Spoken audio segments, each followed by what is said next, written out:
Folks hereabouts say Brer Rabbit's leaving home. I say he's heading for trouble.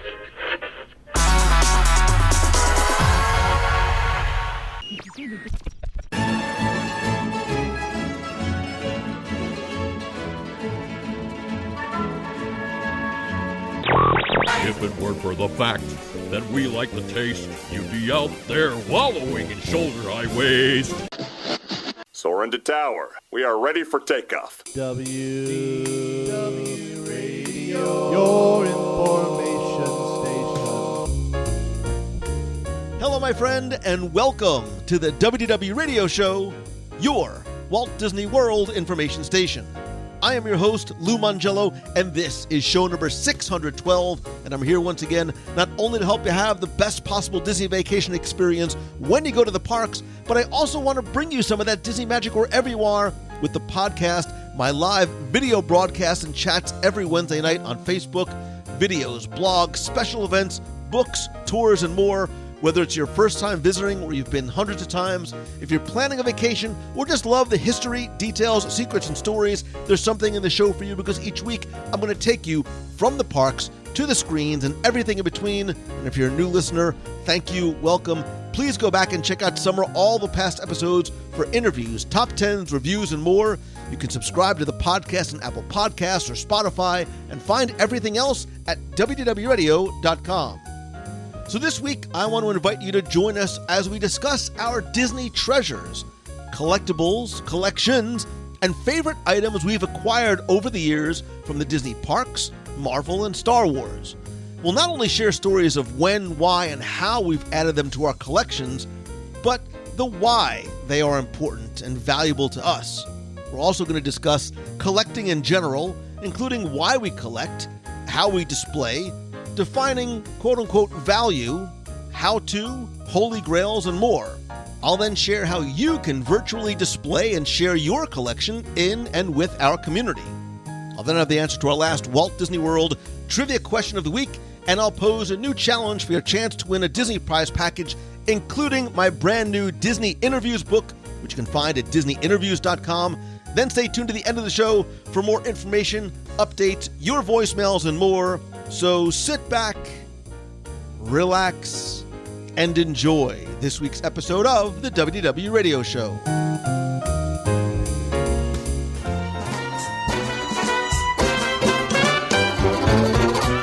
Deep down, we're all collectors. Everybody collects something, whether it be a single item as a souvenir or a comprehensive set of different things. And we often enjoy, I think, having tangible reminders of a thing or a place that we enjoy. And what's a quote-unquote collectible is somewhat subjective, because it could be something that's designated as a collection where you have to sort of go and collect them all, or something that's personal and we define and create, or even just a single item that has significance and meaning. And when it comes to Disney, I think we all have our own quote-unquote Disney treasures, items that we've accumulated, sought out, collected, displayed, stored, and yes, even treasured. And so this week, we're going to look at some of our personal favorite Disney treasures and collectibles and collections and share them with you and invite you to share your collection as well.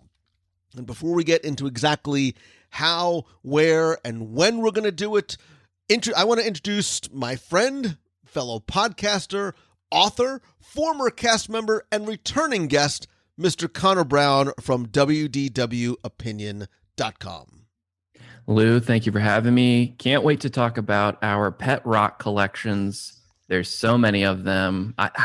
It's like, how do you pick a favorite? How do you pick a favorite child? I don't know how to pick a favorite pet rock. Well, if we're both going to be talking about our pet rock collections, it's going to be a very, very short show. But, you know, this is an interesting topic, and we're talking about this, and you suggested this as something because I think, like I said, not only are we both collectors, but I think that everybody, whether they designate themselves as a collector or not, is in some way a collector or has a collection. And I think especially here in Disney. One man's trash might be another person's treasure. What we consider a collectible might be quote unquote junk to somebody else. But just by, virtue of defining what it is that we're thinking and talking about, when we think of collectibles and collections and personal treasures, what's the first thing? Like what comes to your mind? For me, it's not so much an actual collection, like something that was created to be collectible, right? I mean, I have plenty of Disney pins. I have plenty of Disney Funko Pops. I have plenty of tchotchkes like that. But for me, when I think of a collectible, I think of something that I sought out or has significance to me in some ways. So a lot of what I have and what we're going to talk about from my end of things are things that are sentimental to me. And I've collected them and I've consciously not thrown any of them away because they mean something to me. They mean something about a time in my life, about they signify a memory that I had in Walt Disney World. But Lou, I'm much more of not a lot of these things are even really things you would go out and buy. They're just some things are just things that happened upon me in a lot of ways. So my collection, quote unquote, of Disney stuff, I don't think is as cut and dry as a lot of people think. It's not a lot of stuff you can buy off the shelves and whatnot, but it has very, very important significance to myself. My curiosity is incredibly piqued at this point. Because I think a lot of times when we talk about collectibles and collections and I sort of keep using this word treasures, the idea of value comes to mind. And I think value is incredibly subjective, because value to me is not what it is, insurable for or what you're going to get for it on eBay, but what it really means to us. And I think some of the things that are most valuable to us might be meaningless or worthless to others. And then again, sometimes because we value it, its subjective value increases to other people, because there's all these different things that play into, what makes something valuable, whether it's age and supply and demand and rarity, materials, right? There's this objective value to things, and then there's this subjective value that we place on it as well. Yeah, I mean, I got a big crap of worthless stuff over here, so there's definitely going to be people who are like, well, why would you ever want that? And that's fine, but put yourself in my shoes and in Lou's shoes, and I know there's some sort of weird thing that you kept from a Disney trip long ago that seems completely worthless, but for whatever reason you've held on to it for, years, decades, however long, because for whatever reason it means something to you. When you look at it, it means something to you. It might bring up a memory. So yeah, it's definitely, there's no like cut and dry definition of what we're talking about, but we definitely all are impacted by what we're going to share here today. Yeah, and we're going to do something a little bit different today, too. We're going to look at some of our favorite treasures and collectibles, some of the things we've accumulated over the years. But because we can only show you so much via audio on the podcast, I'm also going to post photos of these on the WDW Radio site in the show notes. Maybe I'll even post some portions of the video of what we're recording. And I'll also share them with you on social, on Instagram and Facebook. And at the end, I'm going to ask you to share some of your favorites as well, because I want to know and see not only what you collect, but I want to know your why. And I'll explain how, when, and where at the end of the segment. And I think this is going to be interesting, not just for the two of us, but for you, the listener, because we've talked about collecting many times over the years on past shows, in the Facebook group, even going back to the old discussion forum days. And, if you've ever watched a Wednesday night WDW Radio live show, you've seen a lot of the things that are in my collection, because I invite you to come into and look into my home and my office. And, I have so many of these items on the shelves, both in and out of boxes. And, Connor, as I was thinking about this segment before we started recording, for me, I think why is such an important question in a lot of different aspects of our lives. And I got to thinking about, why? Why do we not only collect, but why do we display them? Who is it for? Is it for us or the people that come in either in person or virtually into our homes or offices? Is it because it makes us feel good when we look at them and the memories that we have and these, emotional, so many of the things that I look around, for example, my office, and when it catches my eye, it brings me to an emotional connection that I have to an individual or individuals, not necessarily just a place or an event. For a lot of these things, very, very deeply and meaningfully connected to my childhood. But what's the why in terms of not just collecting, but putting them out on display? As Disney fans, there's two phases of life we're always in. We're either in Walt Disney World or we're planning for the next Walt Disney World trip. We're jonesing to get back to Walt Disney World on our next trip. I think displaying these artifacts, these tchotchkes, these memories, call them whatever you want, displaying them in our house so that when we walk by them every day, when we invite others into our house to see it, it triggers a memory, but it also reminds us that, hey, in however long, we're going to be back in our happy place. So it's a way to always have Disney in our lives, even when we can't be in Orlando. But then on the other side, like you said, when you invite people in to your office every Wednesday, when I invite people over to my home, these are memories you can share with them, which I think is awesome and it's great. But also, if you are having a little bit of a down day, it is nice to just not even have to search for a memory. You just stand up, you see something on the wall, see something on your bookshelf, and a memory comes up, and all of a sudden you're happy again. Yeah, and I think that's really at the core of it, right? Like at the core of everything Disney, it's about storytelling. And for us, it's about the stories that are behind these objects, these artifacts, right? The when and where we obtain them. And even that is interesting too, because the sourcing of so many of these things, the provenance, as you will, may have come from our childhood. They may have come from our travels. They may have come from an online search for some of these items. And if you are a collector or have a collection or are looking to start, and we'll talk about that too, where do you go and find some of these things? It's not just on Amazon or eBay.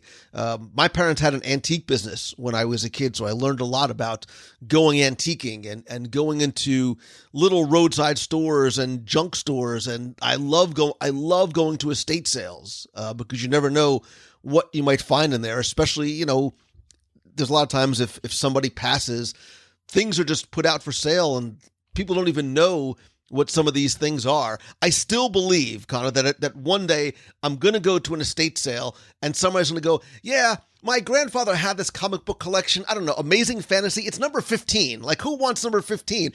It's going to be there. I'm sure the first appearance of Spider-Man is going to be there for me in the future. But in the past, there have been, for years, at Disneyana conventions at California and Florida, and there's collectors groups on Facebook. So there's so many different ways, especially now with how connected we are from a technological perspective, to not just find the items that you're looking for, but find out more about them too. Yeah, you hit it on the nail on the head with the estate sales and the yard sales, because so many people have been to Disney World once, maybe twice. It's not that big of a thing like it is for you, for me, for our friends listening right now. So they have like one or two little mementos that they might not have sentimental value to, but could be pretty cool to pick up. So yard sales, estate sales, I love doing that. You can find like a lot of, I feel like everyone buys a coffee mug in Disney World, right? So you can get some super old school ones, but that's kind of almost part of the fun. I think when you think about things like Funko Pops, pins. Those are Disney and Funko says, hey, we're releasing this one at this time. So the thrill is just as much getting it, acquiring it, finding it, as it is obtaining it and having it for years on end. And that's kind of what the thrill is with those estate sales, with eBay, things like that. It's the hunt is just as fun as the actual item. A lot like the planning of a Disney vacation is just as fun as going on a Disney vacation. Lou, what was that word you used? Provenance? Oh, yeah. Yeah. We didn't all graduate from law school. Let's tone it down a little there, champ. All right. Just saying, my favorite collectible is my thesaurus. So great. No. We were talking about the why, and I want to just quickly circle back to it because again, it's why do we? It's not just why we buy things, right? We go to Disney World. We want to have this thing as a memento. It's a souvenir, and then I think there's another question in terms of how do we choose what we hold on to? Why do we save things? And then for some items, Connor, you talked about things like Funko Pops. I think that's a great modern example. There's levels of collections and collectings, right? So sometimes you buy a Funko Pop because you just dig it, man, and you like the way it makes you feel. But there's this also idea when you bring up the word collecting and collections, this idea of being a completist, right? Well, if I have one, now I have to get the whole thing. And sometimes it's not as easy as it sounds. Some people say, well, I'm only going to collect Haunted Mansion pins. 6,000 Haunted Mansion pins later, you're still trying to find them. So are you more of a completist, or that individual item has to have meaning for you? The individual item, for sure.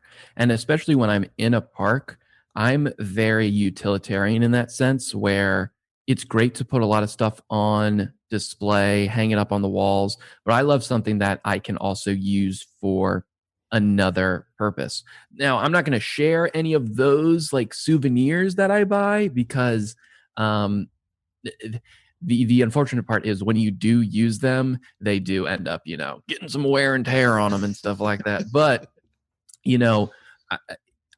I this is a very, I feel like you're my therapist with this, how I'm about to answer this.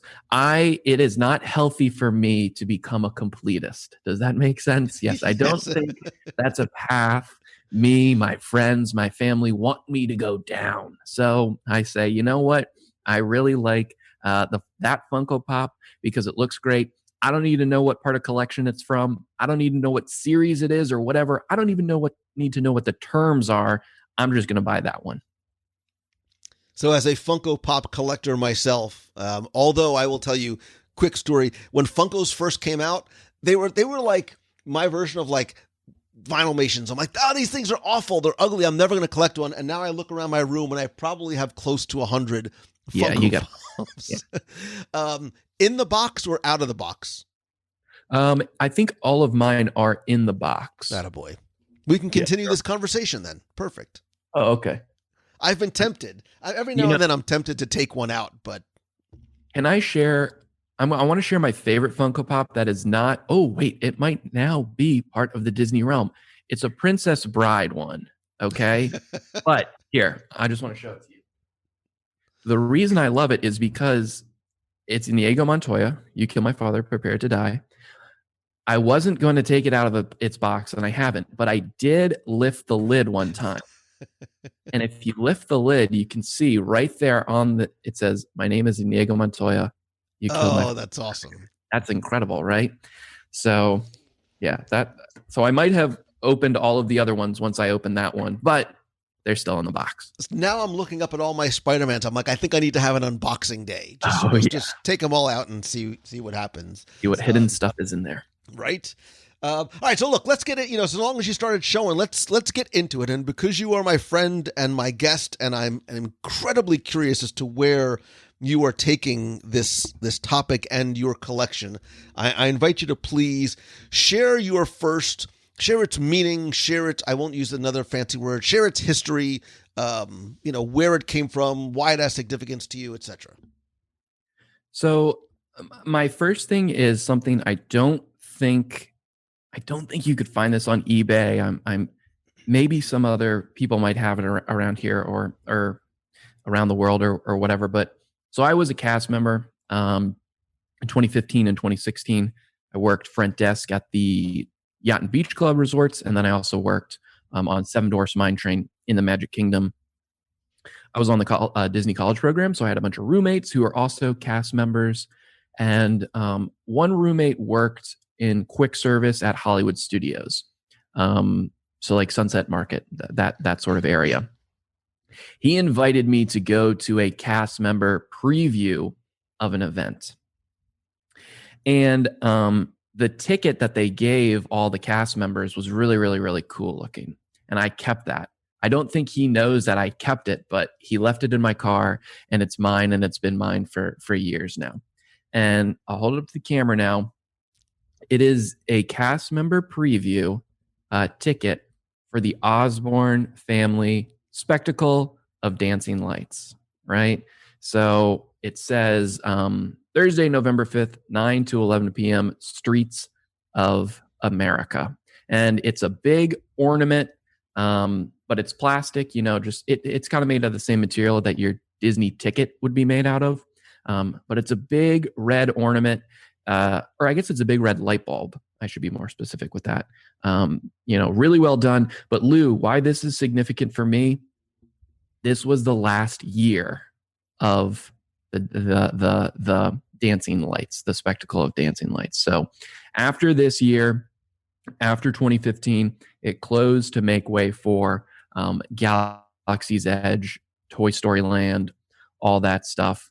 So this, I don't really get upset when things leave Walt Disney World. I'm one of, okay, it's unfortunate that this thing is leaving, but I'm excited about the next thing that's coming. I'm very much, we have to keep marching forward and things like that. But I will say, of everything that has left, the spectacle of dancing lights, that's the one thing I do really, really miss, because I would go every year, and every year I would be blown away. I would forget how absolutely incredible it was, how just standing there, taking it all in was fantastic. But then as it would go through its musical progressions, how awe-inspiring it all was. So this, because it's something that only cast members could get, because it was its last year, because I had a great time at that event with fellow cast members, that's why this thing is very, very meaningful to me. And I love it, right? I love everything about that. Like I'm sad when things go away, but I understand that it's because something is probably coming that may be quote unquote better. It's actually going to lead me into my first one. But I love how something as simple as that can conjure up those memories for you. And again, in terms of, the actual value of that thing, right? It's a piece of plastic. It has any sort of, no real value other than for the person that holds it and for the sentiments that it has for you. So I think it's actually a great one, especially to bring up first. My first one too is rooted in sentimentality. It's rooted in nostalgia. Unlike your light bulb credential, I could not bring this upstairs to my office because it's too big and it's too heavy. And I don't mean my plate from the boathouse. What I mean is something that it's valuable to me because, like you, it's not the item itself. It's what it represents. It's the memories that it represents. And as a Disney enthusiast, because of where it came from, to be able to say that I have and that I own a literal piece of Walt Disney World theme park history in and of itself is meaningful to me. It's even more so because of where it came from. And the story about how I got it too was one that it was never something that I sought out. It was something that was gifted to me. So that too has value to it. And the item that I'm referring to that's too heavy to bring upstairs is an actual porthole from a 20,000 Leagues Under the Sea submarine Nautilus from Fantasyland in Walt Disney World. The 20,000 Leagues attraction ran from 71 to about 94. And I've always been fascinated, Connor, by the idea of having something that not just existed in the parks, but that I rode. And when you look at this porthole, you know that hundreds of thousands, millions of guests potentially looked through this porthole out into this undersea amazing world of Volcania that I loved so very much. The dollar value in terms of what it's quote unquote worth on eBay is meaningless to me because it's not something that I ever see myself parting with. And the way that I got it was when the attraction had closed and they took all these subs, I know for a long time, they literally just sort of had them piled up backstage. Like, what do we do with a fleet of submarines? You know, you can't just sort of chop them up. And eventually, from what I understand, that they were buried somewhere. One of them went out to Castaway Cay, and a cast member had reached out to me a number of years later on and said, "Hey, I have a gift for you. I like, you know, I had my trivia book, I had the podcast, and I'd love to give this to you." And it was this huge, it probably weighs 60 pounds. I mean, it's a big honking piece of metal with the glass still intact. You know, and again, the value for me is not the eBay value. The value is knowing that I may have looked out of this very porthole with my dad because we love 20,000 Leagues. I've said this over and over again. I bought into it, man. As a little kid, I bought into the fact that this sub went underwater, and I loved the story and the music and the Nemo narration. And when I got it, I had all these plans. I'm like, okay, I'm going to take it and I'm going to mount it on the wall. Or no, I'm going to make a table out of it. No. I'm going to mount it on the wall. I'm going to put a screen behind it and have like these undersea like scenes of 20. It's still in my garage, wrapped up in towels and sweatshirts to protect it. And one of these days, if I ever get time and some sort of craftsmanship under my belts, I will put it somewhere. Again, more for me than for anybody else. I think the best place would be the bathroom for that. Porthole in the commode, you know, give yourself something to look at. I love that. I think about owning a piece of Disney theme park, like a tangible piece, you know, a construction piece, a constructed piece rather, all the time. And I'm one to look at eBay, you know, every once in a while and say, "Oh, Mr. Toad's, you know, a sign from Mr. Toad's. Interesting." It means absolutely nothing to me, but it could be very, very, very cool. And Lou, I'm sure you're one that those Disneyland auctions that they have had the last couple of years out in Anaheim, filled with those sorts of collectibles and things like that. Yeah, I think about it all the time. But you know, like your conundrum and the 65-pound porthole, it's kind of like I want it to go to a good home. And right now in my 1-bedroom apartment, I don't know if a lot of those things would be in a good home. Yeah. They would have a loving owner, but they wouldn't have enough, you know, room to run around, you know, all that stuff. Right. All right. So what's next for you? Next for me is another, I think the first couple of things I'm going to talk about are cast member specific. And this gets into the memories associated with it. Like my first one, this next one is meaningless in value, I should say. It's just a little postcard, right? And if I hold up the camera, you can see it's Mickey and Pluto, and it's a gravestone. And the gravestone says the Haunted Mansion, Honorary Caretaker, Magic Kingdom. And then on the back, it says sort of the same thing. It says, you know, Honorary Caretaker, the Haunted Mansion, Liberty Square, Magic Kingdom, Walt Disney World.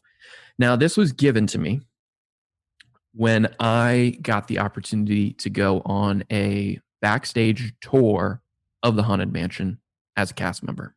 Wow. A lot of locations. If you get in a good location when you work at Walt Disney World, they organize, these tours and stuff. I did one of Fantasmic. I did one with Space Mountain with the lights on. This one was by far the coolest. We got there super, super early, and we had two ghost hosts, or two cast members, take us through the entire attraction. So this was before the Doom buggies were running, all that stuff. We walked the length of the track from, start to finish. We, every crow that is around there, you touch each one of them for good luck. We petted the dog next to, like in the scene where Mickey is pretending to be the gravedigger. Basically, we petted that dog right next to it. And it was incredible just because I had been on that ride hundreds of times before, but I could only reach so far. I can't, you got to please keep your hands and arms inside the vehicle at all times, right? And then at the very, very end, the two cast members who were leading the tour said, you know what, guys, you were incredible. You were one of the best groups we've ever had. And I don't know, they could tell this to every group that I take this on, but we have a special surprise for you. And we went backstage further. We went outside. We went into a door, and then we were led through another door. And the next thing I know, Lou, I'm standing in the ballroom scene.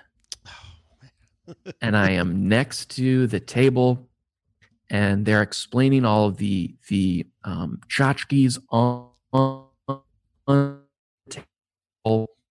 And there's a lot of hidden shots too that fans have sent in throughout the years that go through a vetting process to be added to the table and things like that. But to be on the track side, right, and see all that, and then all of a sudden we step into the ballroom scene, a scene that you've never seen a human being in before. You've only ever seen ghosts in before, right? It was fantastic, and it's every Disney fan's dream, I think, to do that. That's the story I always tell when people say, what's the greatest, memory of Disney that you have? That's the story I always tell to, rub it in other people's faces that I did it. But again, this piece of paper, this like postcard looking thing, has no monetary value, but the memory it has, and especially because it's the Haunted Mansion, probably the most popular attraction out there, the one with the most lore, the one with the most backstory created by Imagineers and cast members and fans. That to me is so meaningful. And that's something where it sits on my bookshelf. And when I look at it, I just always remember of stepping foot into the ballroom scene and how awesome it really, really was. One quick correction. Everything has value. Chances are, if you put that up on eBay right now and tell that story behind it, there's going to be a Haunted Mansion fan who's like, oh, I need that in my collection. Many of us have said that before. We see something, go, I need this in my collection, because that's something that nobody else could go to a store and buy. It does have significant value. Yeah, they're buying my memory, much like, Jay Peterman bought Cosmo Kramer's life and put it in his book. They're buying my memory. So I'm going to piggyback off this, because I too have a piece of Disney ephemera that I love and has significance and meaning. And for me, my first trip to Walt Disney World was in November of 1971, just a few weeks after the park opened. And I have vivid memories of going with my parents and going to the ticket window and eventually ticket kiosks like in Fantasyland and elsewhere, and buying the A through E ticket books. And before we leave, asking to get one more ticket or one more ride, or riding If You Had Wings 75 times, not just because we love the attraction, but it was also free. It didn't count as a ticket. And for me, Connor, I have framed on my wall a single e-ticket from 1971. So again, very quick, I'm sure you all know this already. Before we had, park passes and things like that, you bought a ticket book that had A through E tickets, and the A coupon were for some of the simpler attractions. It would be like the omnibus and, things on the horse-drawn carriages, the golden carousel was that. But it would work its way up to be an e-ticket attraction. And the e-ticket were things like the Haunted Mansion, which were some of the more popular rides. And it's interesting because the attractions that were classified as e-ticket actually changed over the year. I have tickets. So the ticket I have on my wall has It's a Small World, was an e-ticket attraction. 20,000 Leagues Under the Sea, obviously, Mickey Mouse Review, the Jungle Cruise, the Tropical Serenade, the Enchanted Tiki Room to You and Me, and of course the aforementioned Haunted Mansion. Later tickets, you go a couple of years later, Pirates of the Caribbean gets added, Country Bear Jamboree again. The Hall of Presidents was an e-ticket attraction. That is crazy. And then it got bumped down to a D ticket at some point. But again, it's not the ticket itself. It's the memories. It's the stories that it brings up. I literally remember being in Fantasyland with my dad saying, like, come on, just one more ride, and going, and I'm going to get choked up, buying one more e-ticket so we could hit 20,000 Leagues one last time before we hopped in the family truckster and drove back to New Jersey. I have multiple books and individual tickets that I've saved over the years, and I think subconsciously the placement of this in my office, it's in my line of sight. It's across from where my desk sits. So when I look up, I sort of see it every day, and I think it does subconsciously act as a reminder to me of why I do what I do, why I got started with all this, and the personal significance that this all has to me. But even aside from that, Lou, that's something that so many people want in their collection. I want that in my collection. And, I didn't get to go in 1971. I went a couple years later, my first time, which would have been, I won't say, never mind. But so I'm saying I've never used the ticket books, but I know how important they are. And I know that even if I never use the ticket books, they're in my vernacular. I still refer to attractions as e-ticket attractions. So to have that big of an impact on how I talk about Walt Disney World, that's why I think I've always wanted one for my collection. I've never purchased one before, whether it's, a single e-ticket, a book, what have you, but I know down the line that I would love to acquire one of those, mainly just for its history, but you have it for the sentimental value as well, which is really awesome. So that's great. Nice. Another sentimental thing, we'll go way back with this one to start. As long as I can remember, I wanted to work at Walt Disney World. My mom did the college program back in the day. She worked on the People Mover, the Astro Orbiter, Starjets, I believe we referred to it back then. And when I found out that she worked there, I was like, well, I have to do this. I absolutely have to do this. And I was lucky to, right after college, I was able to go into the college program to work at Walt Disney World, like I was saying. So this, for me, is incredibly sentimental because it's framed and it is my name tag from when I worked there. Oh, I love it. And the frame is just so cool. And you actually bought this frame at not Cast Connections.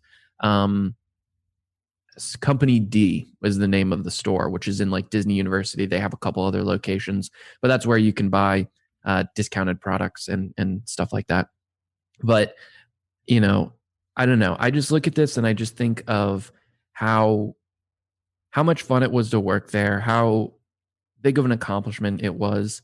But then, Lou, my plan was I was going to work in the parks and then I was going to get a job in corporate and I was going to work for the Disney company for the rest of my life.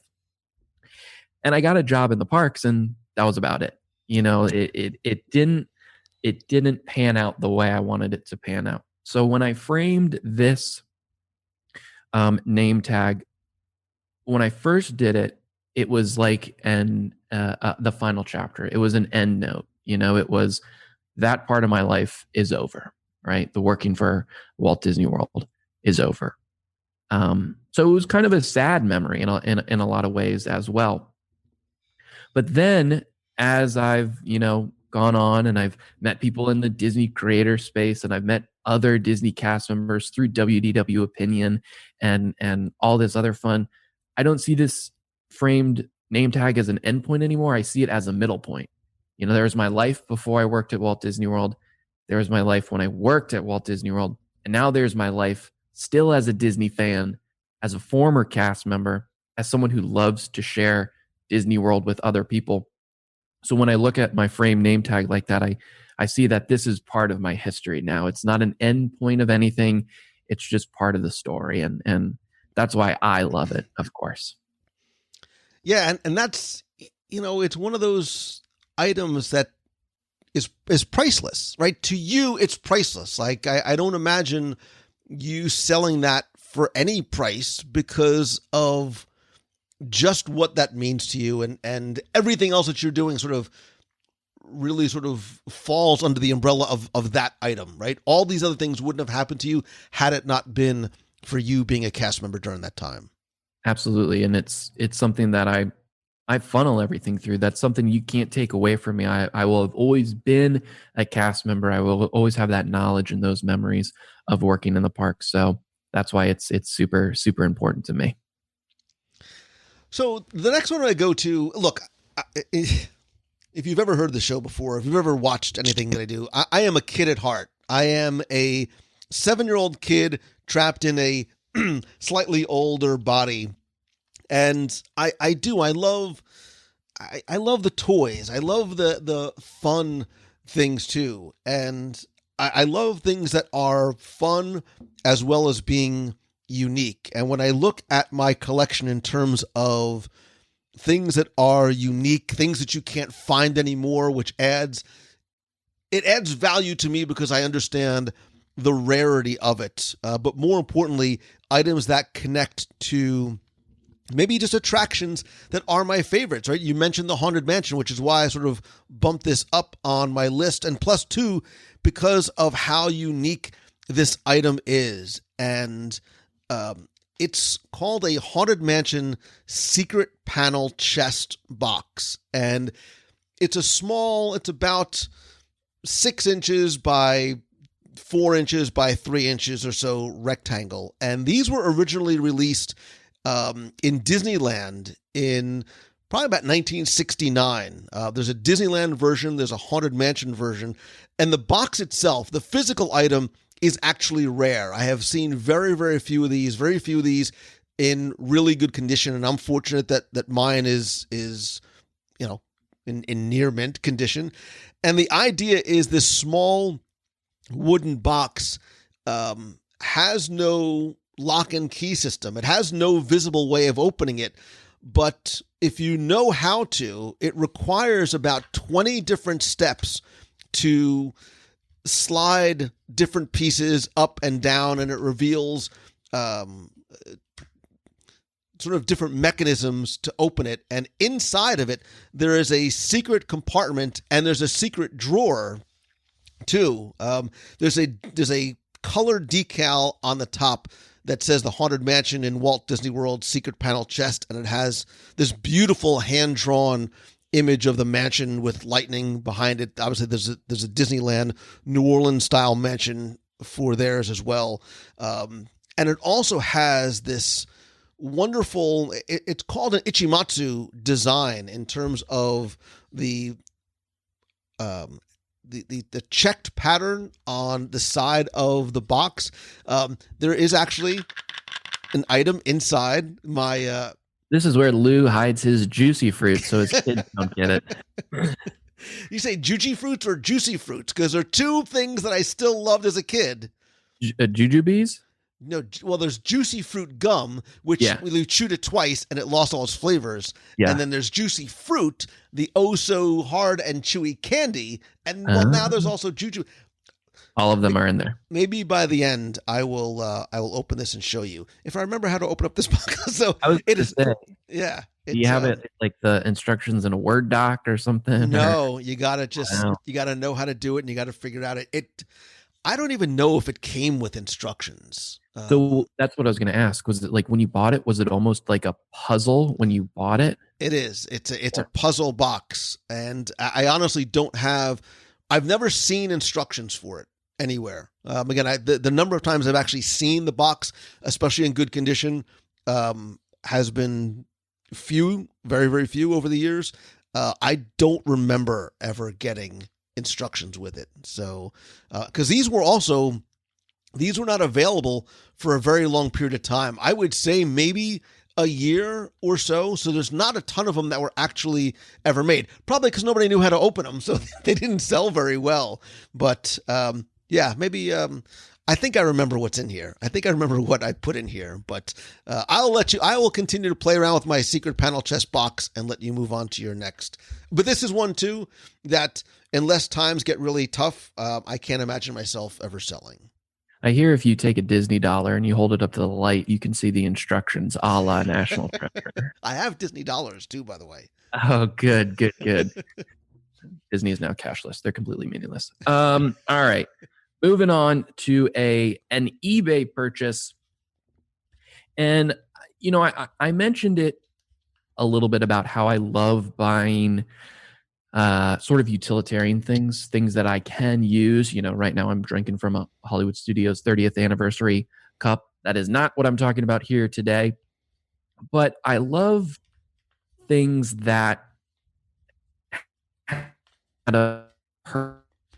Lou, I think you've actually talked about this before, but it is they say it's a commemorative edition, but it's a thin book. It's quite big. It's probably like 11 inches by 10 inches. It's almost a perfect square, but the corners are rounded, so it looks like a D. I know exactly where you're going. The story of Walt Disney World. So this is something that says commemorative edition, a behind-the-scenes visit to the Vacation Kingdom. And Lou, correct me if I'm wrong, but this was something that was placed in a lot of hotel rooms in like the early days, right? Or maybe you could just buy it, I guess, in the parks or something like that. I don't know if it was a giveaway. I don't know how I got it, but I have 3 copies of the exact same one. That is the book, and it was on my list. It is the book that really began all of this for me, and that's not hyperbole. Like, that really is a thing that started me, because driving back and forth from New Jersey to Walt Disney, like, that's the book I would read over and over and over again, because I loved the photos and even some of the behind the scene pictures that are in there too.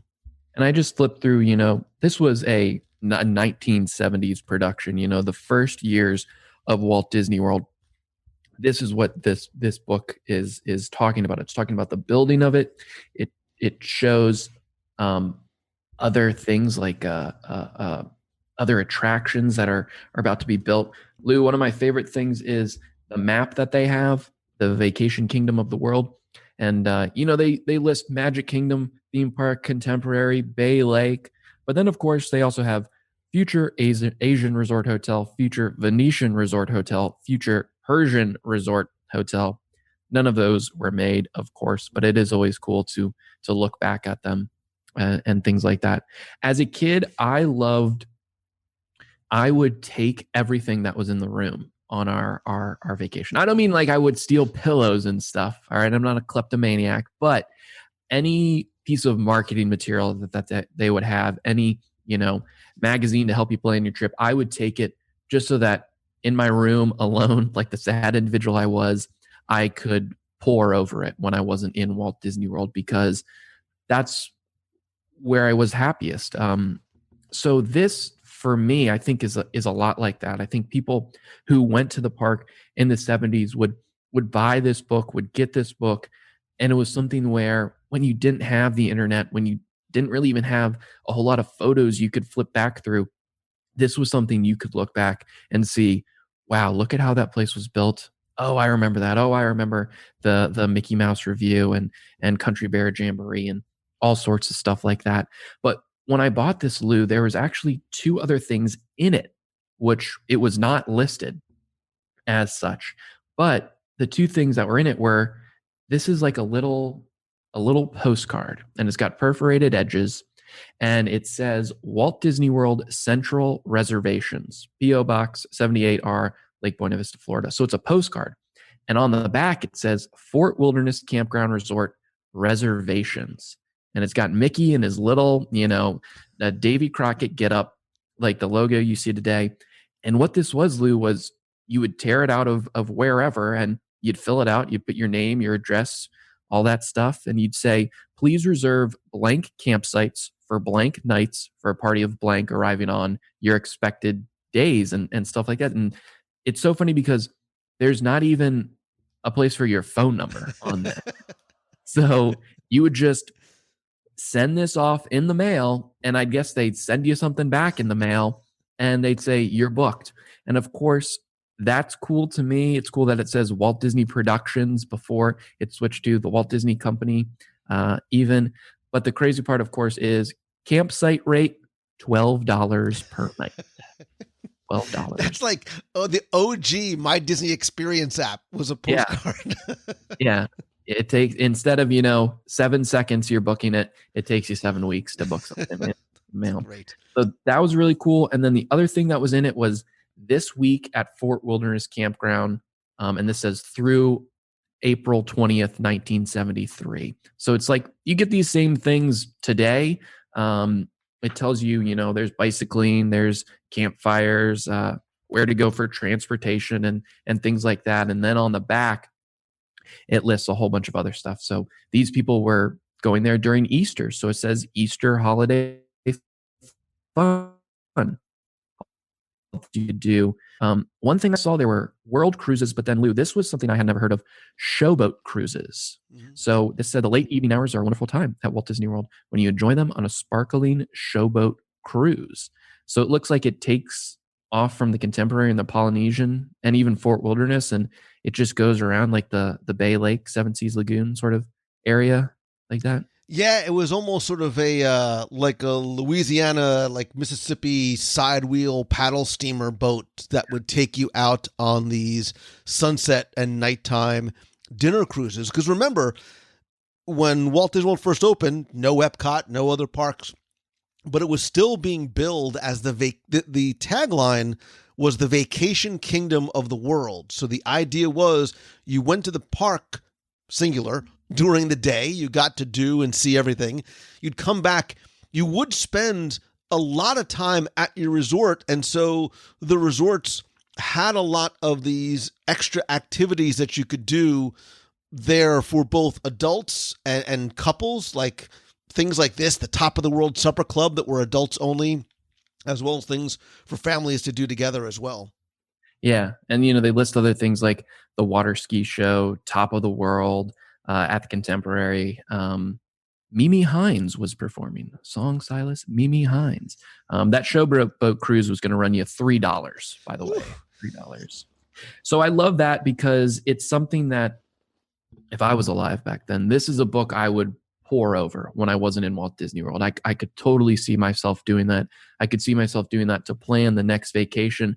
But then I love those other two items because they were things that had actual purpose. You'd actually look at the Times guides, and see, oh, let's do a showboat cruise when we go down there. You'd actually send them that postcard to book your campsite for the next time you went. So that's why I really love it, because it had a purpose in planning people's vacations back in the day. And for me, being on my list, again, not to sort of overstate it, but I wrote that it's the most important book in my collection.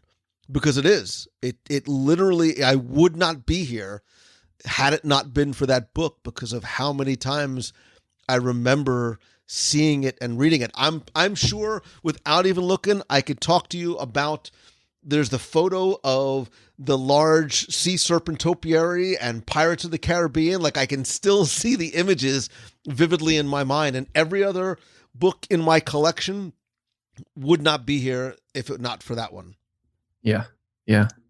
It is very, very, very cool. So I'm going to jump into a slightly different direction. I'm going to get off my nostalgia train just for a little bit. And it's interesting because when looking at the things that I put on my list, there's not a lot that are current or modern, because I think now as a Disney enthusiast, it I go to the park so often because I live here that there's no real merchandise that I'm like, oh, I need this, I have to have it. One of the things I think that we love about being Disney fans is, to your point before, about when things close, it's sad, but new things affords us the opportunity for discovery, a new attraction, a new technology, a new song, a new character, whatever it might be. And sometimes those opportunities, there's a long break in between when you have them. I have been fortunate as a result of this show and what I get to do, that I have been able to visit the overseas Disney parks, which has been a remarkable, eye-opening experience. And there have been multiple wow moments for me where I am blown away by what I see and hear, yes, taste and experience. And when I went to Asia for the first time and got to see some of these attractions, not only was I blown away by the attraction itself, but there was an item that I saw on a shelf that, for the first time in long history, I said, I have to have that. Like, I need to bring this thing home. I need to bring this tangible thing home from this attraction and keep it on my shelf, not just as a reminder for any sort of sentimentality, but because I love the attraction, the characters, the story so very much. And yes, it's a reminder of the trip. And before I tell you what it is, I want you to hear what it is. Connor, you're going to cheat because you get to see it. But okay.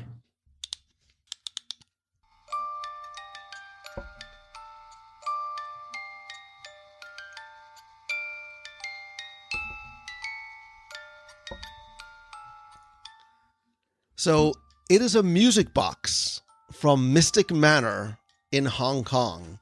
And I was, and remain to this day, blown away by that attraction. And this little Balinese music box that plays the music box version of the haunting and enchanting and memorable theme song by Danny Elfman is significant to the story of, look, we've continued to talk about the mansion over and over again, right? And mansion memorabilia. So obviously the mansion here in the States has significance to us. This one is different. And this was the first time I experienced a mansion overseas, because Disney ran into an issue in terms of how to culturally translate the Haunted Mansion to Hong Kong. And the music box was actually the solution, because in Chinese culture, ghosts are perceived and really sort of revered culturally very different than they are in the States. So instead of having this 999 happy haunts, they decided to go with this idea of enchanted artifacts. And this music box is at the core of the story. It was acquired by Lord Henry Mystic in the early 1900s on his travels to Bali, and according to story, has the ability to bring inanimate objects to life through the powers of the Danny Elfman music, and releases this magical green dust. And obviously that leads to the adventure that you and little Albert go through in the attraction, which still remains probably among my top 5, maybe my top 3 Disney, maybe my top 2 yeah, it's way up there. So I loved it. I think it cost about, I think it was maybe $50 US when it was there. It was the best money I ever invested in a souvenir. I brought a ton of stuff back for other people. This was the one thing that I brought back for myself. I am a big, proponent of, I don't want everything in every park. I want to have things where you got to go to Hong Kong to see it. You got to go to LA to see it. That's one thing where I would be all right if somehow, I don't know where it would fit, but if you could bring that to the States, that would be very, very, very cool. But I also love the fact that you can take home a piece of the attraction with you. I think I would love to see more of that throughout Walt Disney World, throughout Disneyland, taking souvenirs from, replica of something in an attraction that you can take back. Are you familiar with Chubby? From Chuuby. Of course I am. He's the little bird we all know from Mickey and Minnie's Runaway Railway. This is, Lou, I think this is something Disney needs to start pushing more and more and more, because they got Chubby merch, but they don't do a good job explaining who it is. So I would love to see more things like that in future projects. I don't know what they could be, but I would love souvenirs that are based on scene sequences, artifacts within the attractions, and that music box is a really, really cool example of that. Yeah, it's my favorite of my quote unquote modern collectible, and it's small. Like I said, it's maybe 5-6 inches wide, but it's heavy. Like, it has weight. It came in this beautiful. I remember it came in this beautiful purple box, and it's like literally the moment I walked off the attraction for the first time, I said, I wanted to bring something home, and when I saw this, I instantly fell in love with it. And I remember the music. The Danny Elfman music is it's beautiful. Yeah, awesome. And unlike my secret panel chess box, I know how to open this one. I was about to say, seems pretty easy to open that one. No juicy fruit gum hidden away in there. All right. This next one, I think it's the most recent. No, there's one more that's more recent that has come into my collection more recently. This is something that I was actually able to purchase from a Disney legend. He sells these on his website, and you might know who it is, but there are all these, I don't know, they got to be like 20, maybe 16 by 10, something like that. But they're just on really nice stock paper, like hard stock paper. You got one that says amusement car ride, and it says patent September 23rd, 1969, number 215313, whatever. And there's a bunch of figures, and it's clearly the cars from Autopia. You have Flying Saucer Ride, another patent with all these figures. You got one from, it says Bobsled Amusement Ride, December 17th, 1963. And the figure looks very much like a Matterhorn of sorts, with an attraction roller coaster running through. You have one that's just called People Mover from 1969. And it says inventors on this one, Roger Broggie, Robert Gurr, and a couple other people. But that's, the Disneyland People Mover stuff. So these are really cool patent prints, I guess you could call them, of some of the most iconic attractions that have ever been in Disney parks. I think I have the Doom Buggies in here. I have the submarine voyage in here as well. But one in particular, I actually purchased signed, and it was signed by the man responsible for all of these designs. This one that I got signed was patented July 26, 1960. It says Monorail Amusement Ride, and right smack in the middle, you can see that Bob Gurr, Disney legend, signed this as well. So this is for the monorail out in Disneyland, those versions.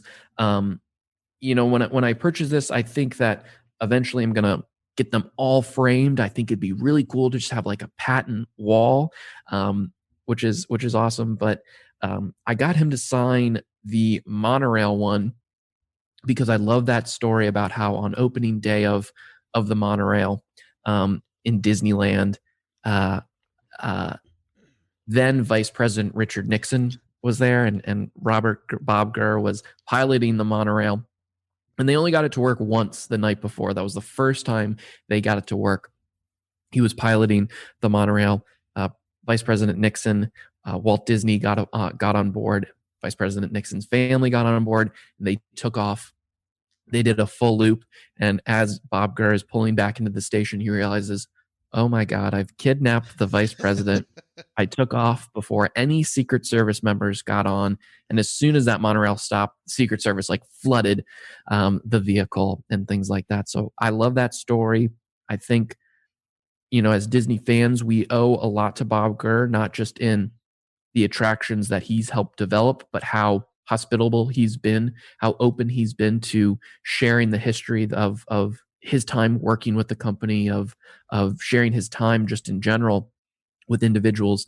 I think it's really, really, really awesome. He's fantastic in the Imagineering story, which I'm sure plenty of people have watched as well. But I look at these, Lou, and I think it's really cool because it's easy for us to think, oh, these things just exist in our favorite theme parks around the world, which they do. But when you have something that's a patent, you realize, wow, the things being created in the theme parks have important significance outside of the theme parks. They have important significance to the world of technology, to the world of, in this case, infrastructure with methods of transportation and things like that. So that puts a lot of things in perspective for me. So I love that it's signed by Bob Gurr. I love that he was able to create these things, but I also love that it's now, because they're patents, they're pieces of American history.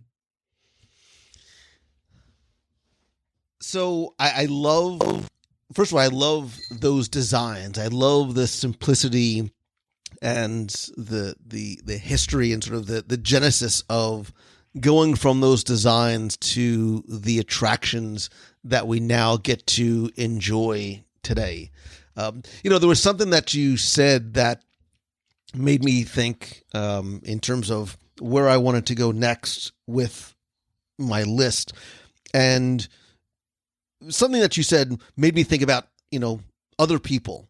And look, I acknowledge every day, both internally and as, outwardly as I possibly can, that I would not be here without you, the listener, and everybody who's been able to make this incredible adventure for me possible, and everything that has come from it. And the generosity of your attention and time and friendship, I cannot put into words. And over the years, I have also been the fortunate recipient of some amazing gifts from people, incredibly thoughtful, many, many delicious ones as well. And again, I almost don't want to single any out because they all have meaning to me. Trust me, I have closets and boxes and shelves full of things that are a gift because I save everything that people give because it means something to me.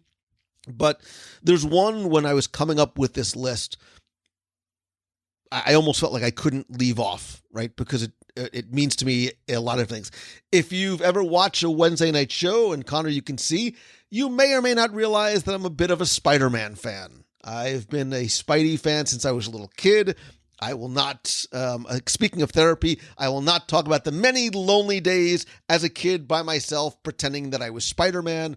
But I have items on, and by kid, I mean like 3 weeks ago. Yeah, yesterday. I have items on my shelf that I will not take off that are sort of hidden in the back that were mine from when I was a little kid that thankfully my mom did keep because they were things that I used and, I didn't necessarily need the toy. I would make something up to pretend. And my love of Spidey has continued over the years. And this gift is sort of a two-parter, and very, very quick, long story. Years ago, I received an email from somebody who sent me a what looked like it to be a scan of a panel from a comic book. And it was a Spider-Man comic book. And in that comic book, there was a panel that had somebody with a microphone going to interview J. Jonah Jameson. And it said, "Hi, I'm Lou Mongello from WDW Radio. Can I have a statement?" Whatever, blah, blah. And I was like, oh, wow, that's really cool. Somebody did that. And then I got like another one and another one and another one. I'm like, this is really odd. Like, what is this? And somebody's like, do you not know like what this is? And I said, no. Long story longer, what I found out was that a listener who would become a friend of mine was a letterer for Marvel Comics. And I'm definitely going to cry when I tell the story because it's still... And as thanks or a gift or a gesture of friendship, asked and was able to put my name in Spider-Man 700. Flames from the side of my face, like still to this day, speechless. I remember I was at Fort Wilderness when I was able to get him on the phone, and I just broke down into tears because all of a sudden I was a infinitesimally small part of something that meant and means so much to me since I was a little kid. Like I could show my mom and I could show like my dad and I could show my brother. And, you know, it's something that I instantly ran to the comic book store and I bought as many copies as I could and I framed it and I put it up on my wall. And I'm like, this is, you know, it's meaningful to me, to nobody else in the world, but to me, it just means a lot because of Spider-Man. And then, you know, but wait, there's more. So there's, again, friendships and relationships that I've made through the show have overwhelmed me, you know, especially as somebody who grew up with not a lot of friends. And I will never forget meeting my friend Paul and his kids at Le Cellier for dinner one night in the Canada Pavilion. I've known Paul for years. Paul is from Canada. I wouldn't know if he wants me to give his last name, so we'll just call him Paul. And we go to dinner at Le Cellier, which is a gift in and of itself, as we know. And Paul says, "I have something for you." And he hands me this little package. And inside is another copy of Spider-Man 700 with what's called a variant cover. They do a limited run of slightly different covers. And it's got Dr. Octopus on the cover, who I love. And also on the cover is Stan Lee's signature. And I'm not normally like a signature kind of guy, but it's Stan Lee. And Paul told me the story about how he heard me talk about the Spider-Man issue and what it meant to me. Well, Paul found out that Stan Lee was going to be at a comic book convention in Canada, which is a pretty big place. And Paul went out, got a copy of the comic book, drove however many hours to Saskatoon or wherever it was, and stood online for like 3 hours to get one autograph by Stan Lee, not for himself, not for his kids, but for me, and brought it back from Canada. The signature itself is not what's most meaningful.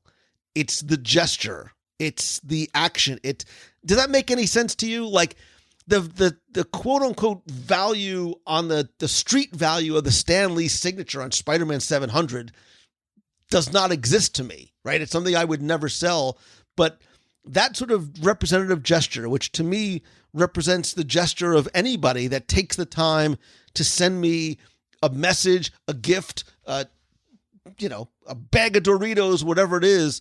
And so like it has a prominent place on my wall. And although it's not something that I went out and acquired on my own, it's one of the things that has the most significance and meaning because of the multiple layers of story.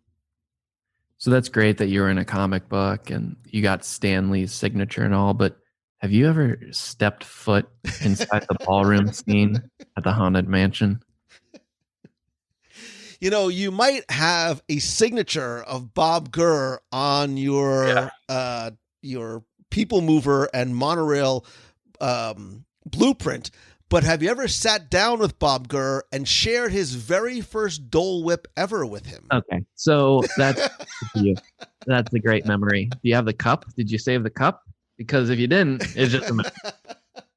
But Lou, let me just say, so I've heard the story of and I've seen the panel that you're talking about as well. I never knew it was Spider-Man 700, and for a lot of people, you know, who don't follow comics that well, obviously big numbers, you know, even numbers rounding up to another 100 or whatever. 700 is a big deal. It's a huge deal. So to be able to be in that comic book is incredible. To have that relationship with all those people is really awesome. But I think, you know, Lou, you look at those things like, wow, someone went out of their way to do this for me. That's awesome and that's incredible. But I also see it the other way around. I see it that your stuff, you being who you are, you had a huge impact on these people. And that's why they wanted to include you in the comic. That's why they wanted to drive all the way to Fort Erie or Saskatchewan or wherever to get that comic book signed. So, you know, it's great that these people do meaningful things for you, but you also know that, you know, what you've done has impacted a lot of people. So I love it because those things are just huge full circle items, which is great. You're just trying to make me cry again, man. Yeah, absolutely. Quickly change the subject before I burst into... Did he like the Dole Whip? He did. And I could not believe that was the very first one he ever had. Well, that's because he doesn't have a patent on it. Why bother? You know? All right. Great for you and all your accomplishments in life. This one, my next thing, is something that there's not a whole lot of backstory other than my best friend that I went to college with just so happens to live in Orlando. He's lived in Orlando his entire life. His dad is an architect, an engineer, and over the years he's worked on a lot of projects with Disney. I don't think he's ever been employed with Disney, so I won't say names because the item about the show, I don't know how he acquired it. It might be under false pretenses, but he gave it to me as a gift. I'm going to put it on now. I don't think it's going to come over my headphones, but it is a construction hard hat. I'll knock into the microphone just in case if you can hear it. But right on the center, Walt Disney Imagineering Sorcerer Mickey logo on this hard hat. I would assume you can find this in other places, but for me, this is really cool because it's like what you were just talking about, Lou, about, you know, someone going out of their way to do something for you. My friend's dad had this for years. I think this was when he was helping out on the Animal Kingdom project. He was doing like a lot of infrastructure for it, building bridges there and laying like utility cables and stuff. He's told me all these awesome stories about how Joe Rohde like just started camping in the middle of the project. Like he lived in a tent for months on end, and he told me all these incredible stories. But he just had this, you know, in a closet for years, not really knowing what to do with. But when I became friends with his son and he found out that, you know, I have this love of Disney and stuff, he thought, I know I have the perfect thing for you. I want you to have it. It's going to mean more to you than it will to me. So, you know, it's not a particular moment in time. I can't tell you, you know, where this hard hat has been. I can't tell you, you know, I've been wanting to get one for so long. I can just tell you that it was a really, really cool gift from people who know how important Disney is to me. And I think a lot of people would also think, wow, that's a really, really, really cool item to have. So I love it. I love both sides of that story, man. The significance to you personally and just how cool that item is because, like you said, you can't go into a store and buy it. You know, there's no, you can't go to eBay and buy it. You shouldn't be able to anyway. Yeah. So how it gets to you and why it gets to you is as important as the item itself. And we know, you know, the Walt Disney Imagineering logo with Sorcerer Mickey and stuff. I mean, at all the D23 events, you know, they open up the Mickeys of Glendale, which is like the Imagineering only store, and they do these pop-up shops, and people just clamor to get that, all that Imagineering merchandise and stuff like that. And that's great. And I'd love to go to one of those at some point, but I know no matter how many pop-ups there are, they'll never have hard hats like this around. So it's very, very cool to me. I love it. Again, the story is as important as the item itself. Yes, sir. Which might be, and I think pretty much everything else on my list, I mean, they all have stories to it, but I think for this one, same thing. The story of when and what this means more than the physical item itself. And it definitely qualifies as part of this conversation because it is now very much part of the Disney family and the Disney umbrella. And I, to this day, Connor, can remember the day in spring of 1977 when I went with my dad to Middlesex Mall and walked into the theater in the center section, all the way on the left-hand side. The only seats that were available were like 3 or 4 rows back from the front, all the way on the left. We sat down, the lights dimmed, and there was this interesting introduction to the film. And I remember looking up I can see it like it was yesterday, looking up to the right into my dad's eyes with this wide-eyed, mouth agape look as the Star Destroyer came across and filled that screen for the very first time. And we looked at each other and like, what are we watching?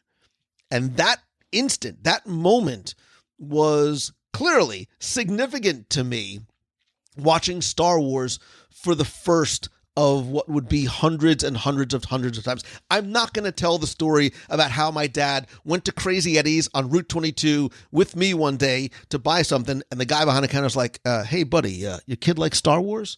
And my dad's like, yeah, of course we like Star Wars. He's like, come with me. All I know is my dad walked into a back room. He walked out of the back room. He said, come on, we're leaving. We're getting the car. I'm like, Dad, we didn't even come to get with the thing. And it was like, he opened up his trench coat and pulls out this brown paper bag. And inside were 2 VHS cassettes of Star Wars and The Empire Strikes Back. And this is in 1980. This is in 1980. I don't know what either of those words mean. Right. So you were actually used to be able to take these physical things, put them into a machine, and watch movies at home.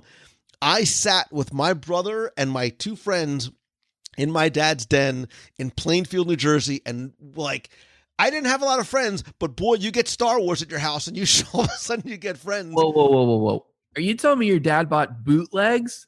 Listen, the statute of limitations has run, and he's dead anyway, so there's nothing we can do about it. But that's not it, right? It wasn't the VHS thing. It was Star Wars was such a significant part of my and so many kids' upbringings.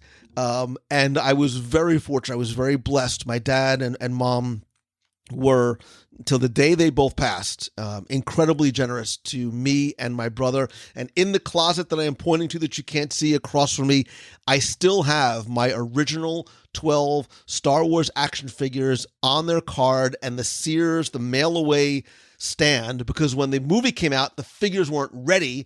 So you could basically go to Sears and buy a box that had a stand. So when the figures did come out, you had somewhere to put them. But I also had a lot of toys. You know, we loved to pretend that we were in Star Wars, and we used flashlights and wrapping paper tubes as lightsabers.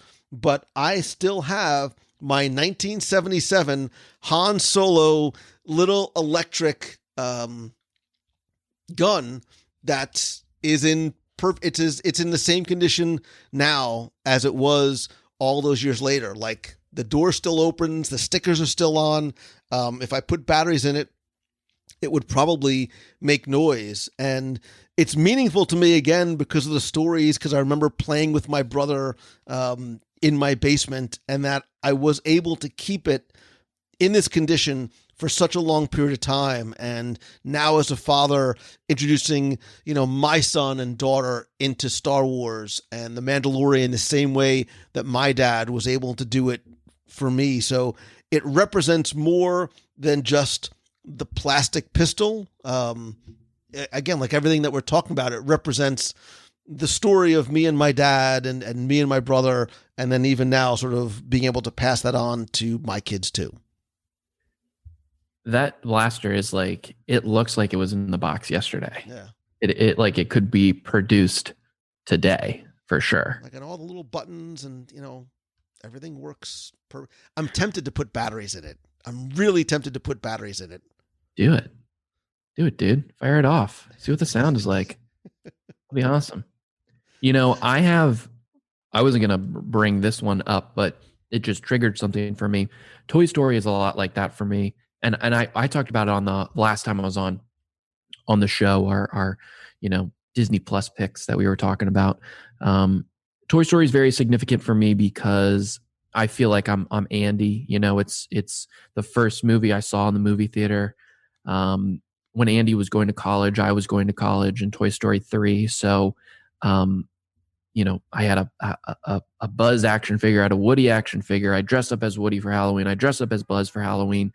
All this stuff. And I remember when Toy Story Land opened a couple years back in 2018, the first thing I bought, and like I said, I'm not a big buyer of souvenirs. I bought, and it's right behind me. You might be able to see it. Oh, where'd it go? Oh, it's over there. It's a small little ball, like the Pixar ball, the yellow and the blue with the red star. And it was the first time they really sold it like that. And I went up to the cashier in Hollywood Studios and I bought it. And I said, I've been waiting 20 years to buy one of these, because I just thought it was always a cool looking ball. I had a Woody. I had plenty of Buzz Lightyears. I had a Slinky Dog. I had a Woody action figure. I had a Buzz Lightyear action figures. I had plenty of toys from Toy Story. But that ball was always something that I thought, it's just a normal bouncy ball, but it was in movies that I've come to love, and it's a big Pixar Easter egg that's in a lot of other Pixar movies and stuff. So I wasn't going to say that for this, but I guess that, you talking about that Han Solo blaster kind of triggered that for me as well. Yeah, and again, it's those simple little things, right? It's not it's not that little, 25-cent plastic ball, whatever it costs them to make it. It's what it represents for you. Look, to that same point, and again, I'm forgive you for being a sappy, weepy, sentimental when it comes to this stuff. One of the things on my list is like your Pixar ball, right? It's small, it's cheap, it's something that you couldn't, the thing that I have in my hand, I know you could get other places other than Walt Disney World. And it's this little King Tut magic mummy. And it's this little magic trick. It's a small little box. Maybe the size of a matchbox. And inside there's this little plastic Egyptian mummy. And he sits inside, this little sarcophagus. And if you know how to do the trick, you're able to actually make the mummy levitate out of the sarcophagus. What does that have to do with Disney? Nothing at all. What does that have to do with Disney? Everything. Because this, for me, represents the story of taking trips with my family every year, sometimes more than once, to Walt Disney World, And on the way out, my dad would always let me pick something out from, one of the stores, and we would always go into the House of Magic, which, as you're approaching the train station, would have been on the right-hand side. Over the last couple of years, they actually put the old House of Magic sign back on that.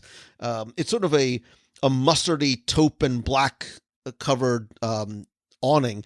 And inside the magic shop, I loved magic. I never was very good at it, but I was intrigued by it, and they had all these different masks and things like that. And for some reason, this little, at the time in the 70s or 80s, it probably cost, a couple of dollars to buy, but it represented those trips into the magic store with me and my dad. And, and I think to paint this with a very broad stroke, it's a very simple trick until you know the secret, but it doesn't take away from the enjoyment of it, which I think of is like Walt Disney World.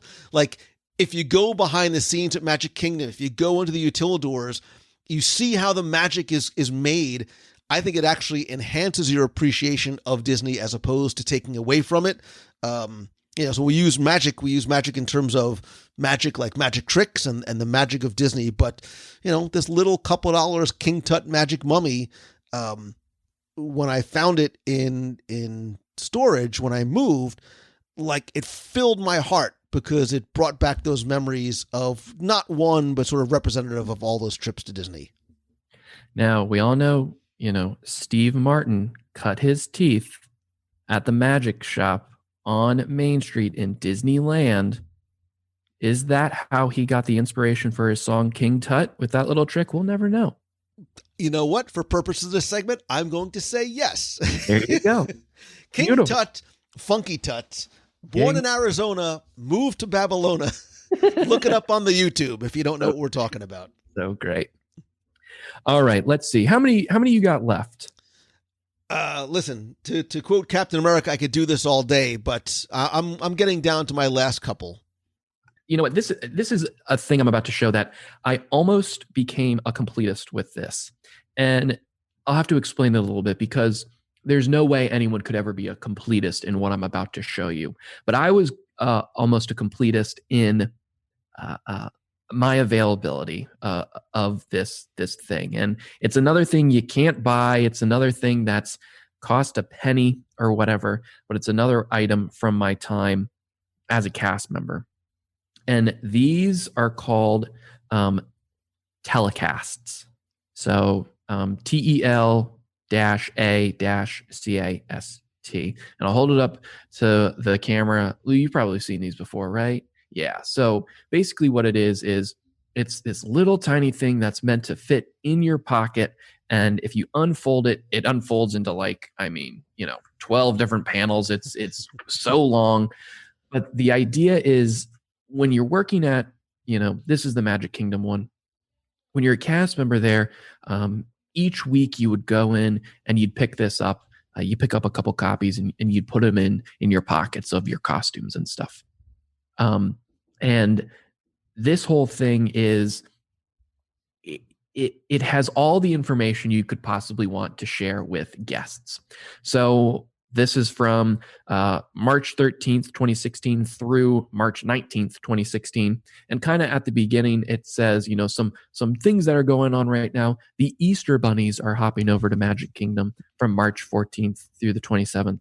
All this stuff, On the inside, it has all the hours of all of the theme parks when the, here we go, when Fantasmic was. You remember Fantasmic, Lou? What a great thing. When Star Wars fireworks was, when Illuminations was, how long Epcot is open for each day of the week. If you open it up a little bit more, you can see all the entertainment. You can see that there's a, incredible super dance party from these hours to these hours. This is when the flag retreat is, et cetera, et cetera. It has all the height requirements for all the attractions around Magic Kingdom. It has where you can get certain, food around Magic Kingdom when the transportation systems are running. So this is basically your Bible if you're a cast member. This has all the answers you need to help guests with their day in the theme park. If you went to Epcot, you'd get one at Epcot. If you went to Hollywood Studios, you'd have one there, et cetera, et cetera. So I just picked a couple random ones, like one I picked, the big thing that they're promoting is, remember, we have the Disney Princess Half Marathon going on. Another one says we have an after hours varsity cheer event, which may God have mercy on all the cast members who have to work those varsity cheer events. Those are a little difficult, but the importance of this is just so that you can help a guest out. And I have a huge stack. I would get one every week, like I would say, and I just saved them because for me, they remind me of what it was like to be a cast member, but more importantly, why I wanted to be a cast member. I had so many incredible trips growing up to Walt Disney World that I looked at my time working in the parks as a way to almost give back. Like all the cast members that have helped me have an incredible vacation, I wanted to do the same for guests that were in the park when I was working there. So these telecasts were tools that were able to help me ensure that guests, got all the information they needed, experienced the magic in the best way possible. And it's just something that these were the tools of the trade. These were something I got every single week that helped me do my job. I love looking back on them. I love looking at things we were promoting. I love how simple they are, but how super, super helpful they were. And I also love how not a lot of people, average day guests know anything at all about these things. So that's why they're pretty special to me.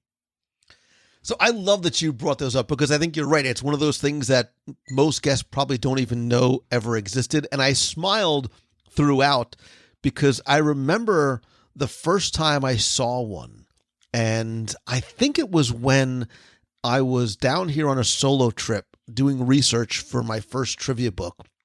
And I asked a cast member something, and he takes out of his breast pocket this telecast, and it was like the end of Pulp Fiction. Like there was like this glow from the thing. I'm like, oh, what is that? Because inside, like, it had all the mysteries of the universe like answered in this little pamphlet. And I know it's just times and things where I'm like, wait a minute, there's this little guide that they get every week that tells them all those things.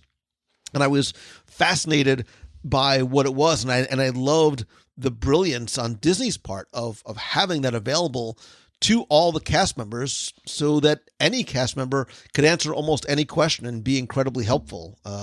So I think it's super, super cool. And again, one of those things that you can't walk into a store and buy. And, there's no actual way to know everything. Like I was very well versed in Magic Kingdom and Walt Disney World, just being a fan. So I didn't pull these out as much as some of my other coworkers would, but every once in a while, I'd still have to pull that out. I don't know where certain things are because I never had to change a baby before. So I can help you out when I pull out this telecast. But Lou, there are some like important phone numbers in the back here that it would be fun if you had like there's some executives confidential voicemails that you could reach out to. So every once in a while I would see one on the ground, like a cast member would fall out of a cast member's pocket. I'd like dive to like, grab it so that a guest couldn't see it and stuff like that. Right. Because you don't want any guests, prank calling Lee Cockerell. So, well, I was just about to say, I got Dan Cockerell's confidential voicemail number right here. I don't think it'll go anywhere, but when we're done recording, we're just going to call, we'll absolutely. See. Prank anchors, baby. So I do have a couple of last ones, and one that I wanted to bring up is not one that has any incredible emotional connection. I'm not going to tell all these weepy stories about my dad or my mom or anything like that. But for me, and we'll touch on this in a little bit in terms of holy grails of collectibles, because I think we all have them for different reasons. And one, for a long, long time, I did sort of feel like Indiana Jones on his modern day internet hunt for this item that I had never seen since I remember seeing it as a kid. I wanted you to go back in time with me to the 70s, to maybe the mid 80s, around 1986 or so. In Liberty Square, the Liberty Square's Christmas shop, as you know, is a single store, but if you look carefully, is actually divided into 3 different yet connected buildings. At one time, when the park opened, that was divided to the Old World Antique Store. There was the Johnny Tremaine, the silversmith shop, and the third store was Mademoiselle Lafayette's Perfumerie. And this store, you could go and you could buy off-the-shelf boxed perfumes like Hermes and Chanel, whatever. But what was unique about this was that behind the counter, they had a number of different fragrances that you could choose from and control the proportions of and create your own personal and clearly very unique perfume that they would mix for you and put into these little bottles. There were all sort of, I remember there was glass bottles everywhere and little sort of eyedroppers so that they can sort of, like mad scientists, sort of make these different perfumes. And when you made your wife, your mom, your grandma, your daughter, your girlfriend, whatever, one of these unique combinations, they would actually write the formula down for you in this book. So if and when you or she or he came back and wanted to recreate that perfume, they were able to look it up, create that same mixture, and do it again. I just thought in terms of unique souvenirs, it was super cool. And other than seeing that store as a kid, I was never able to find another perfume bottle, these small perfume bottles, for years. So it became a quest for fun, and a quest for this perfume bottle, just because I felt like it was a cool OG, like opening year Walt Disney World collectible. And I searched for years, and then I finally found it. And so there on my shelf is my little gold. It's maybe a 2-3, and there's still perfume in there. I probably shouldn't do this. No. That perfume is very red. Yes, it is. It smells like grandma. Like it smells like grandma perfume. Wait, let me put a little dab of this on. If I pass out, Connor, just keep going. Yeah, I mean, it's still, I guess, perfume doesn't really go bad or anything, but yeah, it's not like a red wine. But yeah, so I still have my Mademoiselle Lafayette's Perfumerie bottle, again, copyright Walt Disney Productions, in my little gold thing, for no other reason than I just thought it was cool, and it was an old school Walt Disney World artifact. And they did have one in Disneyland too. They had Mademoiselle Lafitte's in Disneyland. It was Lafayette's in Disney World, I believe. And that's the thing where there's so many things that you could only do in Disney World. I say that a lot about the food that you can eat in Disney World. Like, where else could you eat around the world like this at like an Epcot or whatever? Nowhere. You can only do that here. So those things, like making your own perfume, it's not something I would ever want to do. I don't wake up and say, you know what I want to do today? I want to make my own scent, my own musk, and bottle it. But when in Rome in this case is Liberty Square, we all think of what great perfumes they had back in colonial times. That's just something it's just fun. It's just so unique, and you can't, I think a lot of people couldn't pass that store without going in and trying it for sure. And there's still some things like that in Disney World. I know the silhouettes that they cut out on Main Street still of people, or even the parasols that they decorate still are things that you wouldn't think that that's a Disney souvenir or gift that you want, but it's definitely something that people go every year and they get another one, and so it's cool. I like it. Nice. Do you have anything else? Put that on, see what the wife thinks, and Listen, let us know. I'm feeling a little woozy. I'm not going to lie to you. It was probably not a good idea. It's all right. I need some Walt Disney World smelling salts at this point. Well, I was about to say, you know how you always watch cooking shows that say, "Oh, I wish you had smell-o-vision right now." I'm happy I don't. I'm sure the scent's fine. All right. So here's my last one.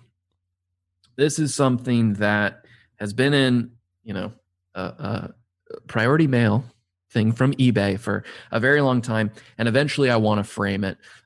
It's just right now is not the time or the place. And I know you've seen this before, Lou. This is an insert from the Orlando Sentinel, also the Orlando Evening Star, Walt Disney World Magic Kingdom, right?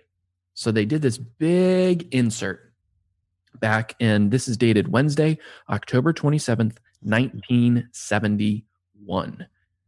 So it talks all about, the opening of Disney World. And, we think of the opening as October 1st, but October 1st was really like a soft opening almost. The actual day when it was dedicated was later in the month. So that's why, this insert coming out at October 27th makes sense.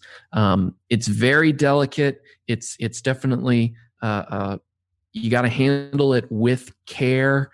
But there's a lot of cool people they talk about showing up, like Glenn Campbell. They got Fess Parker. There's Bob Hope, Fred McMurray, Cesar Romero, Julie Andrews. Julie Andrews was filming a television show, so she's on one of the double-decker buses there.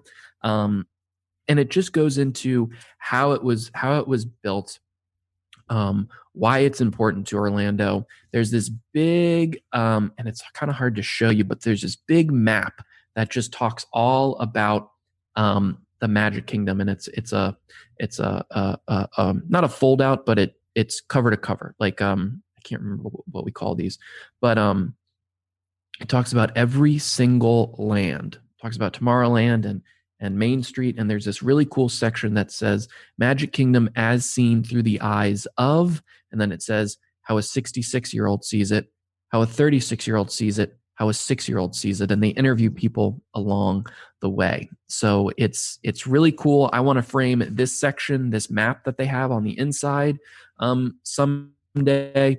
For me, this is very significant because I've actually never been to Disneyland, which is crazy. I know it's a life goal of mine, of course. For many, Disneyland is the big thing, and it's definitely the big thing for me. But if Disneyland existed and Walt Disney World was never created, then I wouldn't be here. Walt Disney World is my home. It's much like you, Lou. You would go in the summers with your family. Walt Disney World is what created your love of the theme parks. So this signifies the opening of my favorite place in the world. Of course, it couldn't have existed if Disneyland didn't open almost 20 years before and have all that success and whatnot. But for me, that signifies when my favorite place opened, and then, years later that I would get to experience it and how impactful it would be on my life, of course. So one day I want to frame that so that I can put that up and kind of show a piece of history of how it impacted the Orlando community, of course. But even more so, Lou, I bought that from one Lou Mangello on eBay many years ago. Yes, I did. Before we, knew each other or whatever, I saw that you were selling those things, and I was like, I have to have that thing. That looks incredible. So I bought that from you. Wow, that's crazy, man. I had no idea. Yeah. Man, you charged me an arm and a leg for it. No, I'm kidding. But those are the pieces that I try to seek out, the unique things. Like, you'd never think, oh yeah, we got that Orlando Sentinel fold out for sure, but it's done so well, and it's such an important piece of history that's why I really, really like it. I love that, man. Not because, we both had it and loved it, but because of what it is. And the same thing, it's part of your story and what it represents to and for you. Just a couple of small, quick little things. When I was looking around my room before this, I looked at different items that, I thought were cool or meant something to me. Like I have a big fig on my shelf of Samurai Mickey, which again, I don't care the fact if it's rare or not. I know there was only 300 made. It's a Randy Noble design, but for me, it represents the merging of my loves of Disney and Japan in this cool figure. I'm not a big fig collector, as it were, but I loved this figure as soon as I saw it and decided to get it. I also have on my shelf a bat stanchion from Haunted Mansion. It was a gift to me. I don't know anything about its history or provenance, as it were, how it got here, what it is, where it came from. All I know is that on my shelf, man, oh man, it sure looks and feels like a stanchion from the Haunted Mansion in Walt Disney World. And I think the last thing I would mention is, and again, I qualify and I preface this by what I said before. Like, I'm not an autograph seeker. I never have been. I don't, go to people and say, oh, could I have your autograph? Because it doesn't matter. It's more about, I'd rather have the moment than the conversation to take away. But on my shelf, I have a Mary Poppins album. I have sheet music from It's a Small World. And I actually have a small CD.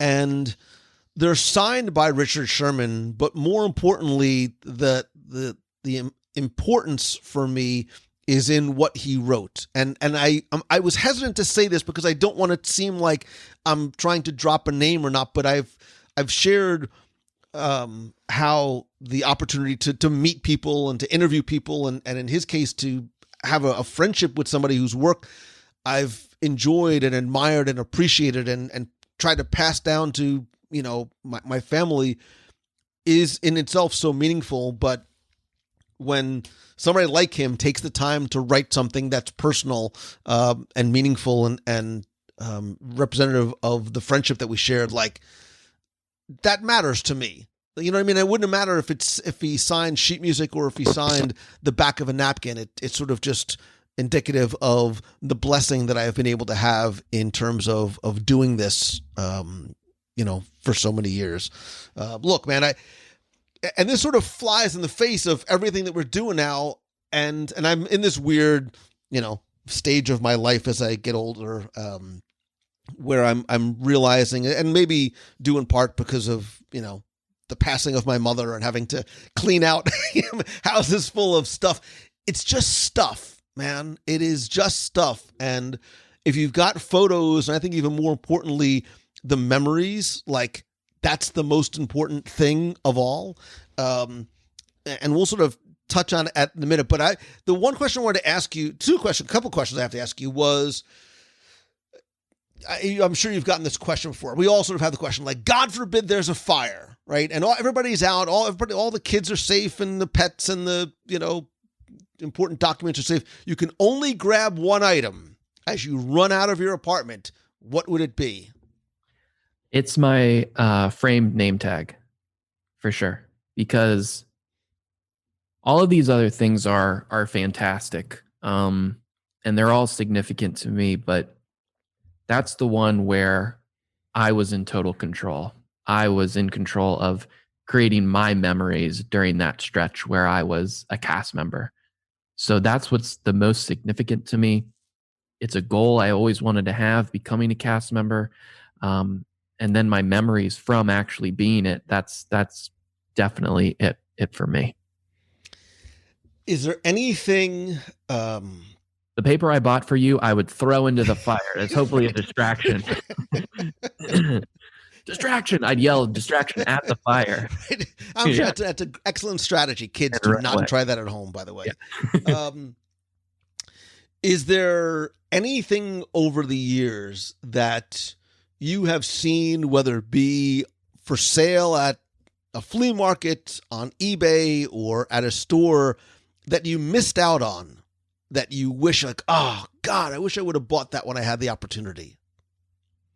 This is going to sound very weird, but we talked about a little bit, buying a piece of the theme park. And over the years, I've seen many different ones, and a lot of the time they're just like out of my price range, but it's so silly. But a piece of the birthday cake castle 20th anniversary, because for me, I think I actually remember it. Like it's crazy. And it's one of those things where I don't know if you remember it because you had photos of yourself being there as a kid, or if you actually remember it, but I remember it. I love how ridiculous it was. And I love how everyone has a story of it, who was there. Or when they hear about it, they're like, there's no way that actually happened, right? Like, oh, it is. If I point you into my den, you can see a piece of it. That's that would be like the dream, just for telling a great story. I'd probably frame a picture of what the castle actually looked like next to it. I know it's silly, but that's something. Yeah.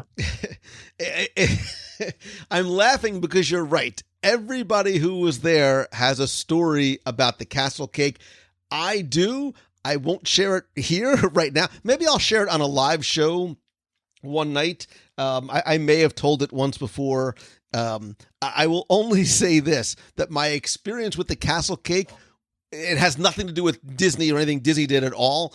Just a personal thing that happened there, was so not awesome that I literally left and was like, well, I guess I'm not going back to Disney World ever again.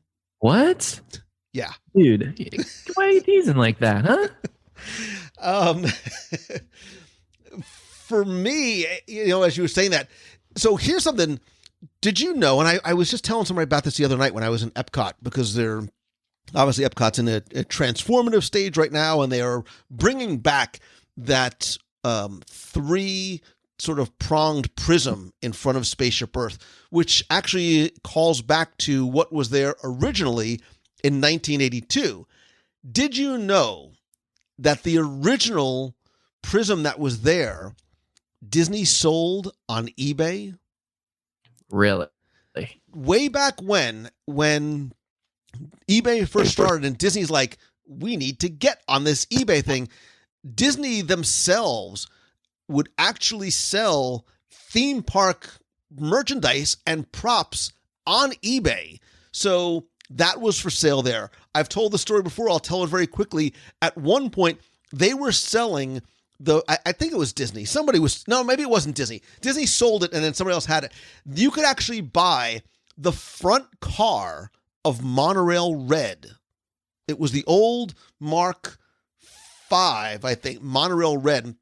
I'll never forget, I went down to my parents in South Florida. I showed my dad. I'm like, Dad, check this out. The monorail is for sale on eBay. And he's like, oh, you should put a bid on it. Like, it'll just be fun. And it was like 2 days into the auction. I'm like, Dad, like the high bid is like something crazy. It was like $29,000, whatever it was. He's like, come on, just do it. He's like, bid like $30,000 and like, $30,001. He's like, it's not going to it won't even be the high bid. I'm sure somebody else has a higher bid. He's like, don't worry about it. It'll be fine. And so I did it. And I had the high bid, my hand to God, I had the high bid on Monorail for $30,001. And I'm sweating. And I'm like, Dad, what did you make me do? He's like, hey, man, you're on your own. This is your name on the account. Dad move. So I'm like sweating it wasn't even 24 hours before somebody outbid it. But I'm like, okay, 1, how do I explain this to my wife? 2, I have a very small backyard. Where am I going to put this thing? Then again, I could put picnic tables inside. It could be pretty cool. But where I was going to come up with $30,000 for Monorail Red, I have no idea. And there was actually a Horizons vehicle for sale at one point too. But, it was thousands of dollars. And what are you going to do with a Horizons vehicle in your house? I don't know. I was thinking about where the front car of Monorail Red would fit in my 1-bedroom apartment, and I don't think it would. I think there are several places. When I lived down in Florida and was working there was a place called Theme Park Connection, I don't think if they're in business, they're only online right now, but they used to have a warehouse that you could go to, and I would go there all the time. It was so much fun to see all sorts of stuff that they had. I know around there, the Lakeland antique market has a lot of stuff from Disney. And then as a cast member, I always used to go to Cast Connections, and there was a section there where, you know, it wasn't ever a monorail, right? It wasn't ever a vehicle, but you could buy, like, whenever they did a refurbishment at one of the resorts, you could buy like a bed there or a side table or stuff like that. So they had a lot of cool stuff. So I think suffice to say is there's a lot of stuff out there for people to look and find and maybe one day acquire. If you could have any one ride vehicle from an attraction, assuming you had room in your apartment, what would it be? People Mover. If you could have any prop from any attraction, what would it be? Any prop. Man, that one's tough. Shoot. I guess, I mean, a prop like, significance, I got to go with significance. So like a gemstone from Mine Train. Just because of my history with that. But I would say like a coin or a cup from like Pirates of the Caribbean, that would be pretty awesome as well. What about a prop? What about a prop from a movie? Any sort of Disney movie prop you would love to have on your shelf? Now I'm just trying to think of what I saw from Prop Culture. Dan Lanigan show, Prop Culture.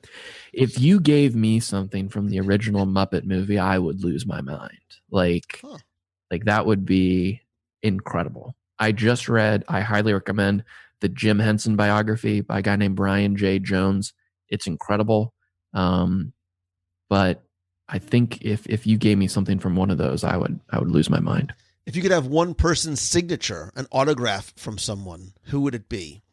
Well, I mean, I think the and this kind of goes into it, but this is the Holy Grail. It's Walt Disney, you know? I mean, it's like, and I would say, if you want to give me one of Walt Disney's, you know, Scotch glasses or something, just paperweight or whatever, something that he used or whatever,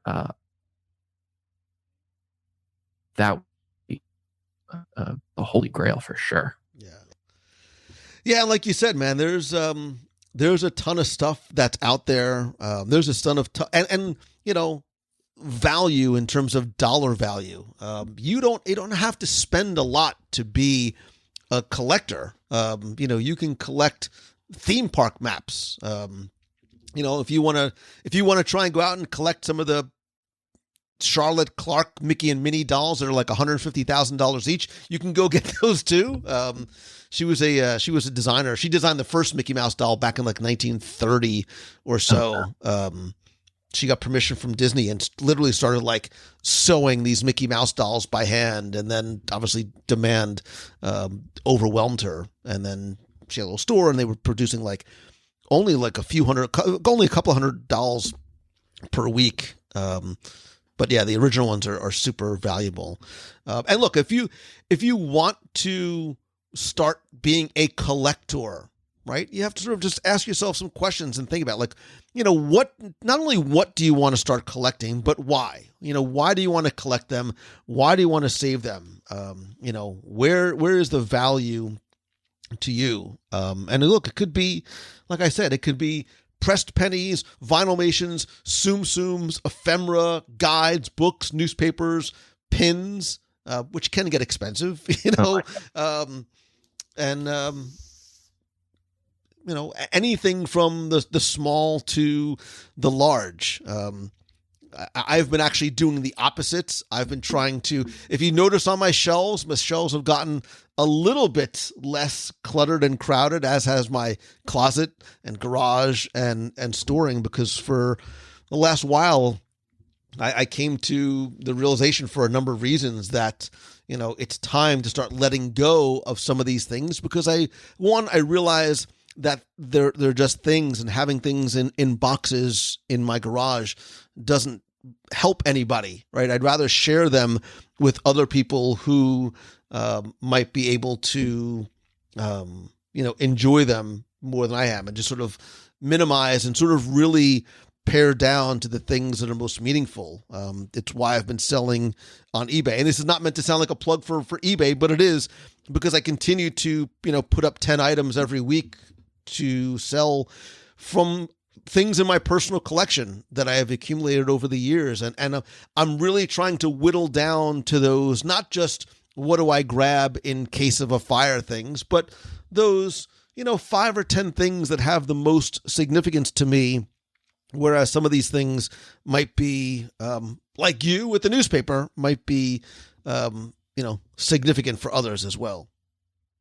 And as more, hoarders, collectors like yourself start parting with it, I do appreciate that, Lou, that I can then find more things out there that could mean more sentimental value to me, or that I'd love to show in my collection. And that's life, it just keeps getting passed. And I think I also like the eBay purchases, because I just feel like I'm another part of that piece's chapter, a chapter in that piece's book. Someone had it before me. I don't know what they did. I don't know what the significance was, but they had it for whatever reason.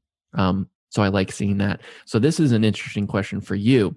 Has there ever been a thing that you bought, and when it came in the mail, or you brought it back home, or you unboxed it, you were like, what was I thinking? The answer is probably yes, which is probably why so much stuff has been up on eBay. Point, yeah. Why did I buy the?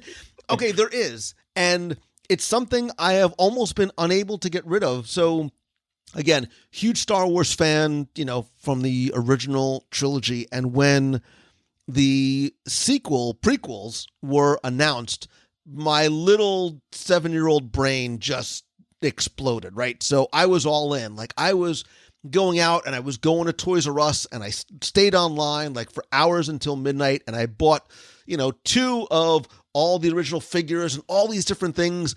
And I don't know how I ended up with this Star Wars Episode 1 like store display sign in my garage. I don't know what, and it has no significance to me, no value. I didn't love the prequels. I don't love the prequels.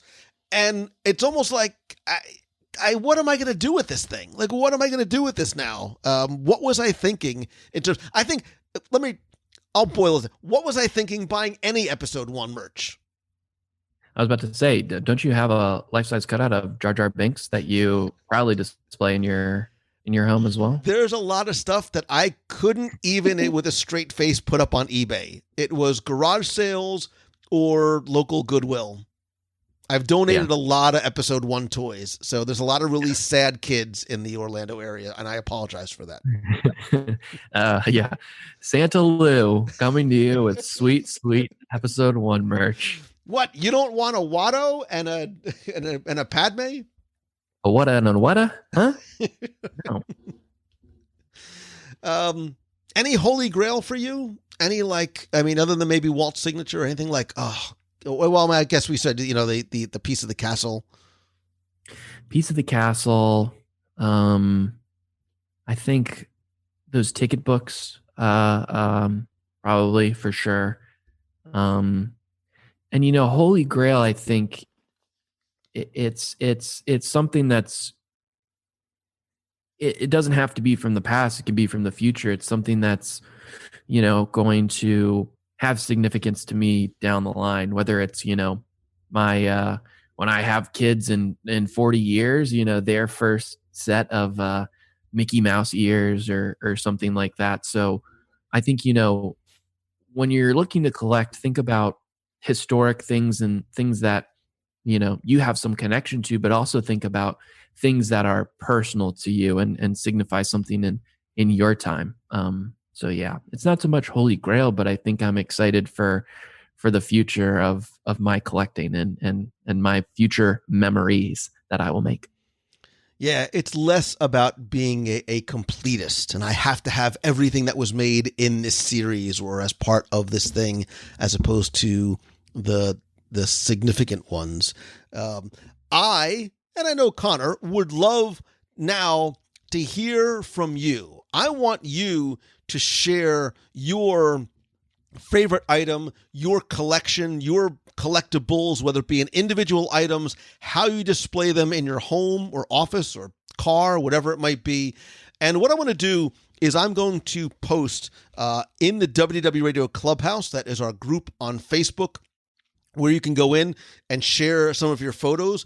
If you'd like to share photos or videos on Instagram or Twitter or Facebook, I'd ask you to please tag me at Lou Mangello to make sure that I see it. And I'll obviously post photos in the show notes for this podcast at WDWRadio.com. Click on this week's podcast.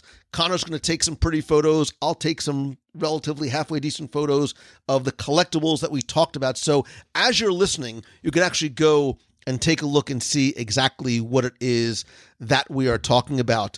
I want to leave you, though, with one bit of fatherly-ish advice. And I think this is probably just, again, in this time of life that I'm going through now, where I'm finding that I don't need all of those tangible reminders. I think the most important collectibles should not be the things, but be the memories. I think sometimes we almost have to be less consumed with being a consumer of things as opposed to being present in the moment when we are, at the parks or with our families.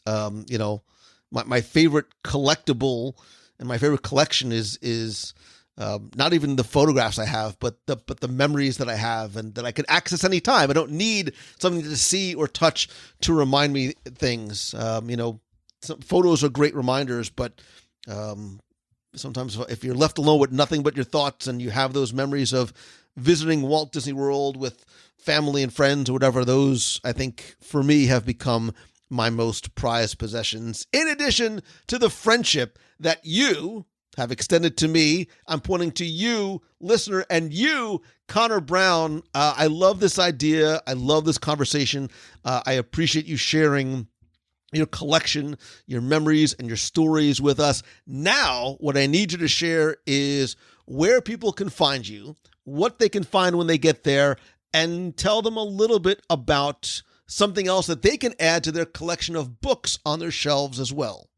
So I am very happy because I think my stacked up. I thought I was going to be blown out of the water by all of Lou's little trinkets and say that stuff again. like you that. Cut out for a second. What do you think was going to be blown out of the water? I thought my collection was going to be blown out of the water by Lou's collection, but I think I hung tough, and I think I'm happy about that. So I love talking about all of these fun things in our collection and all that nostalgia and fun stories we shared with all of that. But for me, if you do want to hear more from me, head over to WDWopinion.com. It's a blog and it's a podcast, weekly podcast, where we help you plan for and daydream about your next perfect Walt Disney World vacation. I also wrote a book about my time working at Walt Disney World. You could probably tell from this conversation that being a cast member was very, very important to me. And if you ever wanted to know what a day in the life of a cast member is, whether it was my time working at the Yacht Club or working at the Seven Dwarfs Mine Train, you're definitely going to want to check that book out. It's called Yacht Club to Diamond Mine. If you go over to WDWopinion.com, you can learn more about that. Or on Amazon, you can just type in Yacht Club to Diamond Mine. It'll pop right up. But yeah, head over to WDWopinion.com. We got a whole bunch of other goodies and fun stuff, and we'd love to have you. We can talk more Disney there, of course, but thank you, Lou, as always, for having me on the show. Thank you, man. This has been a lot of fun. And again, continue the conversation by going to WDWRadio.com/clubhouse and share your photos, your memories, and maybe even some of your holy grail of collectibles as well. By the way, at wdwradio.com/eBay is where you'll find my eBay auctions. If someone shares that they got a piece of that birthday cake castle, I'm gonna, as the kids say, slide into their DMs and see how much they want to sell it for. Because I am in the market. Listen, you got a hot buyer on the line, man. I would. I was tempted to say my biggest collection is all of Lou Mangello's books, but I didn't want to be that much of a kiss up. No, you can totally kiss up. Oh, okay.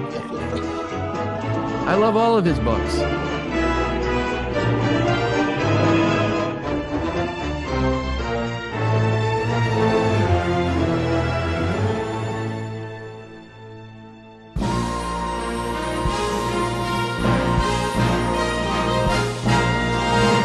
It's time for our Walt Disney World Trivia Question of the Week, where I invite you to test your knowledge of Walt Disney World's history or see how well you pay attention to the details in what you see, hear, taste, or remember. If you think you know the answer, you can enter via our online form for a chance to win a Disney prize package. Of course, before we get to this week's question, we're going to go back, view last week's, and select our winner. So as we get into the holiday spirit, last week I asked you to tell me where in Walt Disney World is Christmas celebrated all year round. And I gave you a hint that obviously there's probably more than one location. It might be an attraction, and it might not be an attraction. First, thanks to the hundreds of you who entered and got this one correct, or mostly correct, because I was looking for not one, not two, not three, but I counted 6 different locations where Christmas is celebrated all year round. The locations I have are Walt Disney's Carousel of Progress in Magic Kingdom, Christmas scene. Also in Magic Kingdom, Ye Olde Christmas Shop. Speaking of Christmas shops, over at Disney's Hollywood Studios, It's a Wonderful Shop. Staying within the parks, but we'll go over to Epcot Center, specifically World Showcase. The Christmas Corner in the Germany Pavilion. Forgive me for butchering the language, but I tried.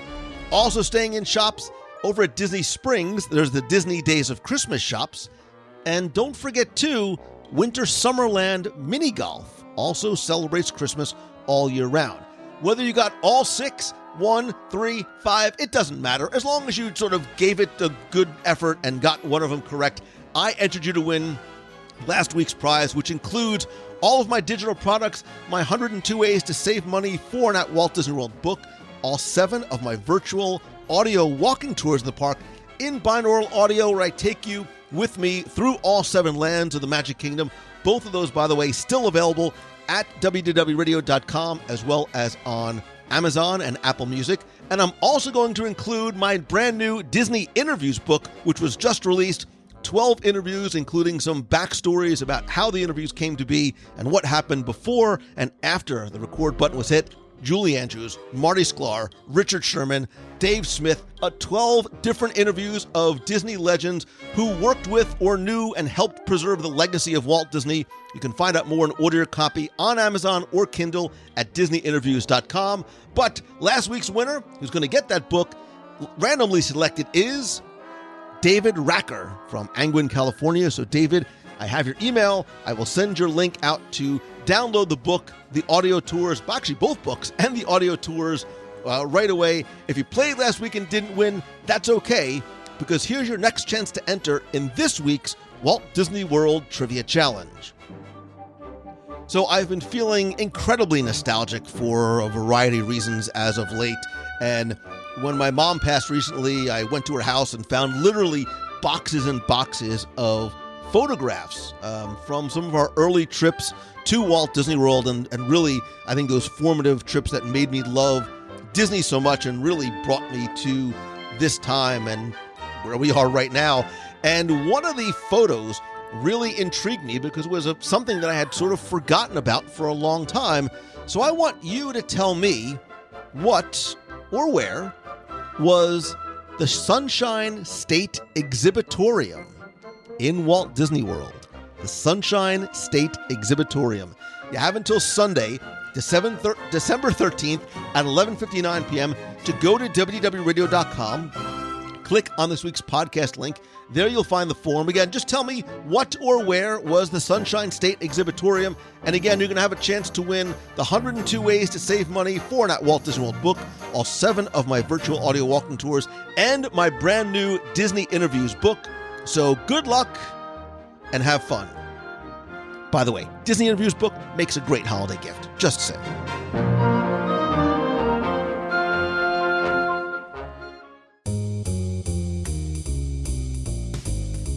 That's going to do it for this week's show. Thank you so very much for taking the time to tune in this and every week.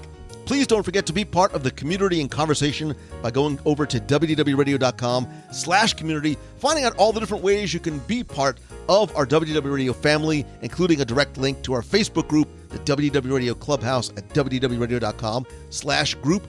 Don't forget to join me every Wednesday night at 7:30 p.m. Eastern for WDW Radio Live on Facebook. Also, be sure to not only join the Clubhouse, but like the WDW Radio page and turn on notifications as I often go live from the parks.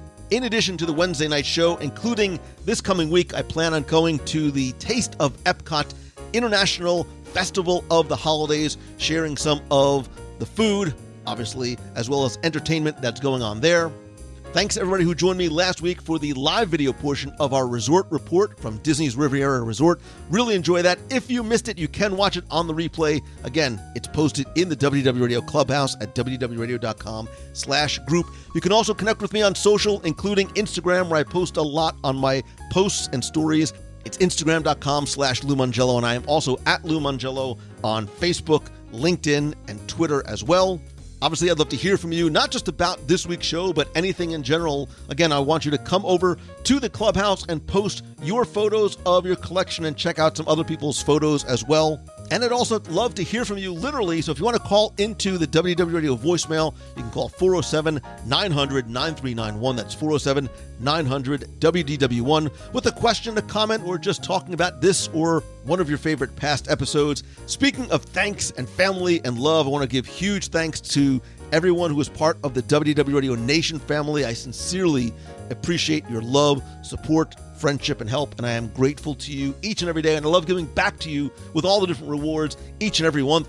I want to thank some new and longtime members, including Victoria Gist, Monica Gransky, Randy Weiss, Carrie, and Katie Haynes. If you want to find out how you can help the show and get some of those rewards each and every month, including scavenger hunts, trivia quests, we have a private Facebook group, Magic Band covers, logo gear, backpacks, t-shirts, monthly care packages from Walt Disney World, and exclusive live video group calls and more, you can visit WDWRadio.com/support. Again, it's completely optional, a great way for you to not only help the show, but show your support for WDW Radio. And please don't forget that while your contribution starts at as little as $1 a month, a portion of the proceeds of your contributions do go to our Dream Team project to benefit the Make-A-Wish Foundation of America. To learn more and join the family, visit WDWRadio.com/support.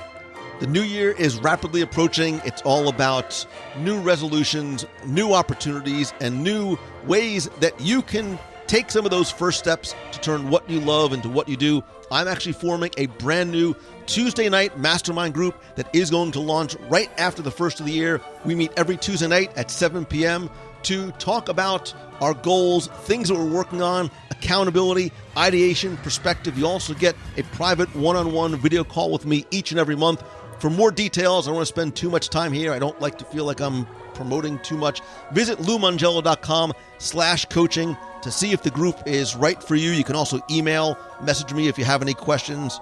The one thing I will say, though, is that it's one thing to try and work on an idea, a business, a blog, whatever it might be by yourself. But the thing that helped me most in my journey was becoming part of a mastermind group years ago. It profoundly and positively impacted me and my business in ways that nothing else has, which is why I want to help you. Please just let me know how. Again, you can just visit LouMongello.com. Also, be sure to visit MouseFanTravel.com. They are my official and recommended travel provider. Whether you are planning your next vacation or just have questions about what is coming up for Walt Disney World, Disney Cruise Line, or any destination, Becky Mankin and her team of agents will help you get the best possible price all available discounts, answer all of your questions with an incredible level of personal service. And remember, it all comes at no cost to you. You really do have nothing to lose and everything to gain. Go and visit mousefantravel.com. And as always, my friend, and you are my friend, if you like the show, all I ask is that you please help spread the word. Let others know about it. It is so very helpful. So whether you want to tweet out that you're listening, share a link to this or your favorite episode on Facebook and encourage your friends to listen and join the community. And if you can, take just a couple of seconds to rate and review the show over on Apple Podcasts. Even if you listen on Spotify or somewhere else, it is incredibly helpful. I want to thank some recent reviewers, including Andre from Canada, who says it's a fantastic podcast. Been listening for years. I love Lou's positive energy and lack of cynicism. He's 100% sincere as an enthusiasm and love for all things Disney. As so-called adults, we can sometimes feel embarrassed about our Disney enthusiasm, but Lou's podcast provides a welcome outlet where it's all okay. As a reformed lawyer, it's also nice that Lou doesn't take himself too seriously. Trust me, I don't. Thank you, Lou. Thank you, Andre. Kennedy 826 says, simply the best podcast. The enthusiasm is infectious. His knowledge is outstanding, and his guests are always worth a listen. The podcasts make my hour drive to work tolerable. Keep doing what you're doing. And Tom says, this guy cares. Not only is it one of the best podcasts around, this guy, Lou, really pours his heart and soul into every episode. He's your friend, whether we have met yet or not.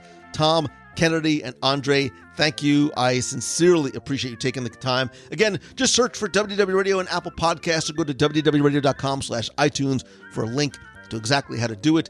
Finally, thank you so very much. I love and appreciate you more than words can express. I hope that the show and the other things that I get to share in the show and the blog and social and the community just makes your day happier, has a positive impact and influence on you, and maybe even inspires you to be a little bit better, to go out and choose the good. There's a lot of power in those three words, because you have the power to make choices and make decisions and find the good in everything that you do and experience. And by being the good, you might have that positive ripple effect on other people as well. I hope that this truly is your best week ever. If there's ever anything I can do to say thank you to you, to help you in any way, please don't ever hesitate to reach out to me directly. I hope that this is your best week ever. So until next time, see ya. Hi, Lou. This is Kim calling from Michigan. I'm a little behind on your podcast. So I want to tell you about a quiet spot that I think you and Tim missed out on in the Magic Kingdom, and that is the TTA, the Tomorrow Transit Authority. It's quiet, it's relaxing, you can get out of the sun, it can kind of lull you to sleep with the moving, and it's usually never busy, so you can keep riding it over and over again. I know you can't do any work there, but when our daughter was younger and overstimulated from being in the parks, we would always go up there, and it would just be a great reset. Also, on our last trip, at the end of October, I found a secret spot. I don't know if it's that secret. It's it's just by the Beauty and the Beast Theater and Hollywood Studios and the shops. If you go back there, there are some benches, or rather seating around some trees, along with an outlet where you can charge some stuff, and it's in the shade. So if you're willing to, work on your lap or sit down, lean against the brick of the building, you can do that. And I spent a good hour there waiting for my family to ride Tower of Terror, and there was several people who came back there to, one person napped in their Amigo, another person brought their kid back there to take a nap, and so I had not discovered that until our last trip. So thanks for the podcast as always, and have a great one.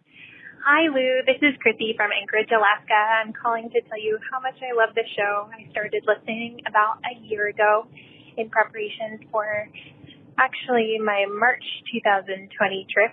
So we were there at Disney World the day that it closed. Right now in Anchorage, the sun just got up 9:30 in the morning, wishing that I was in Florida with you all. I just watched or listened to your show about Epcot and soundtracks, and my absolute favorite is Illuminations, The Reflections of Earth. So just calling to say thank you for all the amazing talks that you've done, and I hope you have a good day. Thanks. Bye. Hello, this is Darlene Nagy, the new half marathoner from the Space Coast this past weekend. It was so wonderful being there, and I am formerly of West Seneca, New York. And thanks to Allie Miller for helping me get my new tagline. We had a wonderful time with the running team, and I am so thankful and grateful for that family. I'm getting choked up, sorry. They really helped me get through the whole marathon of the half. And Cindy Deppen, I have to say, she was wonderful getting me into the interval running.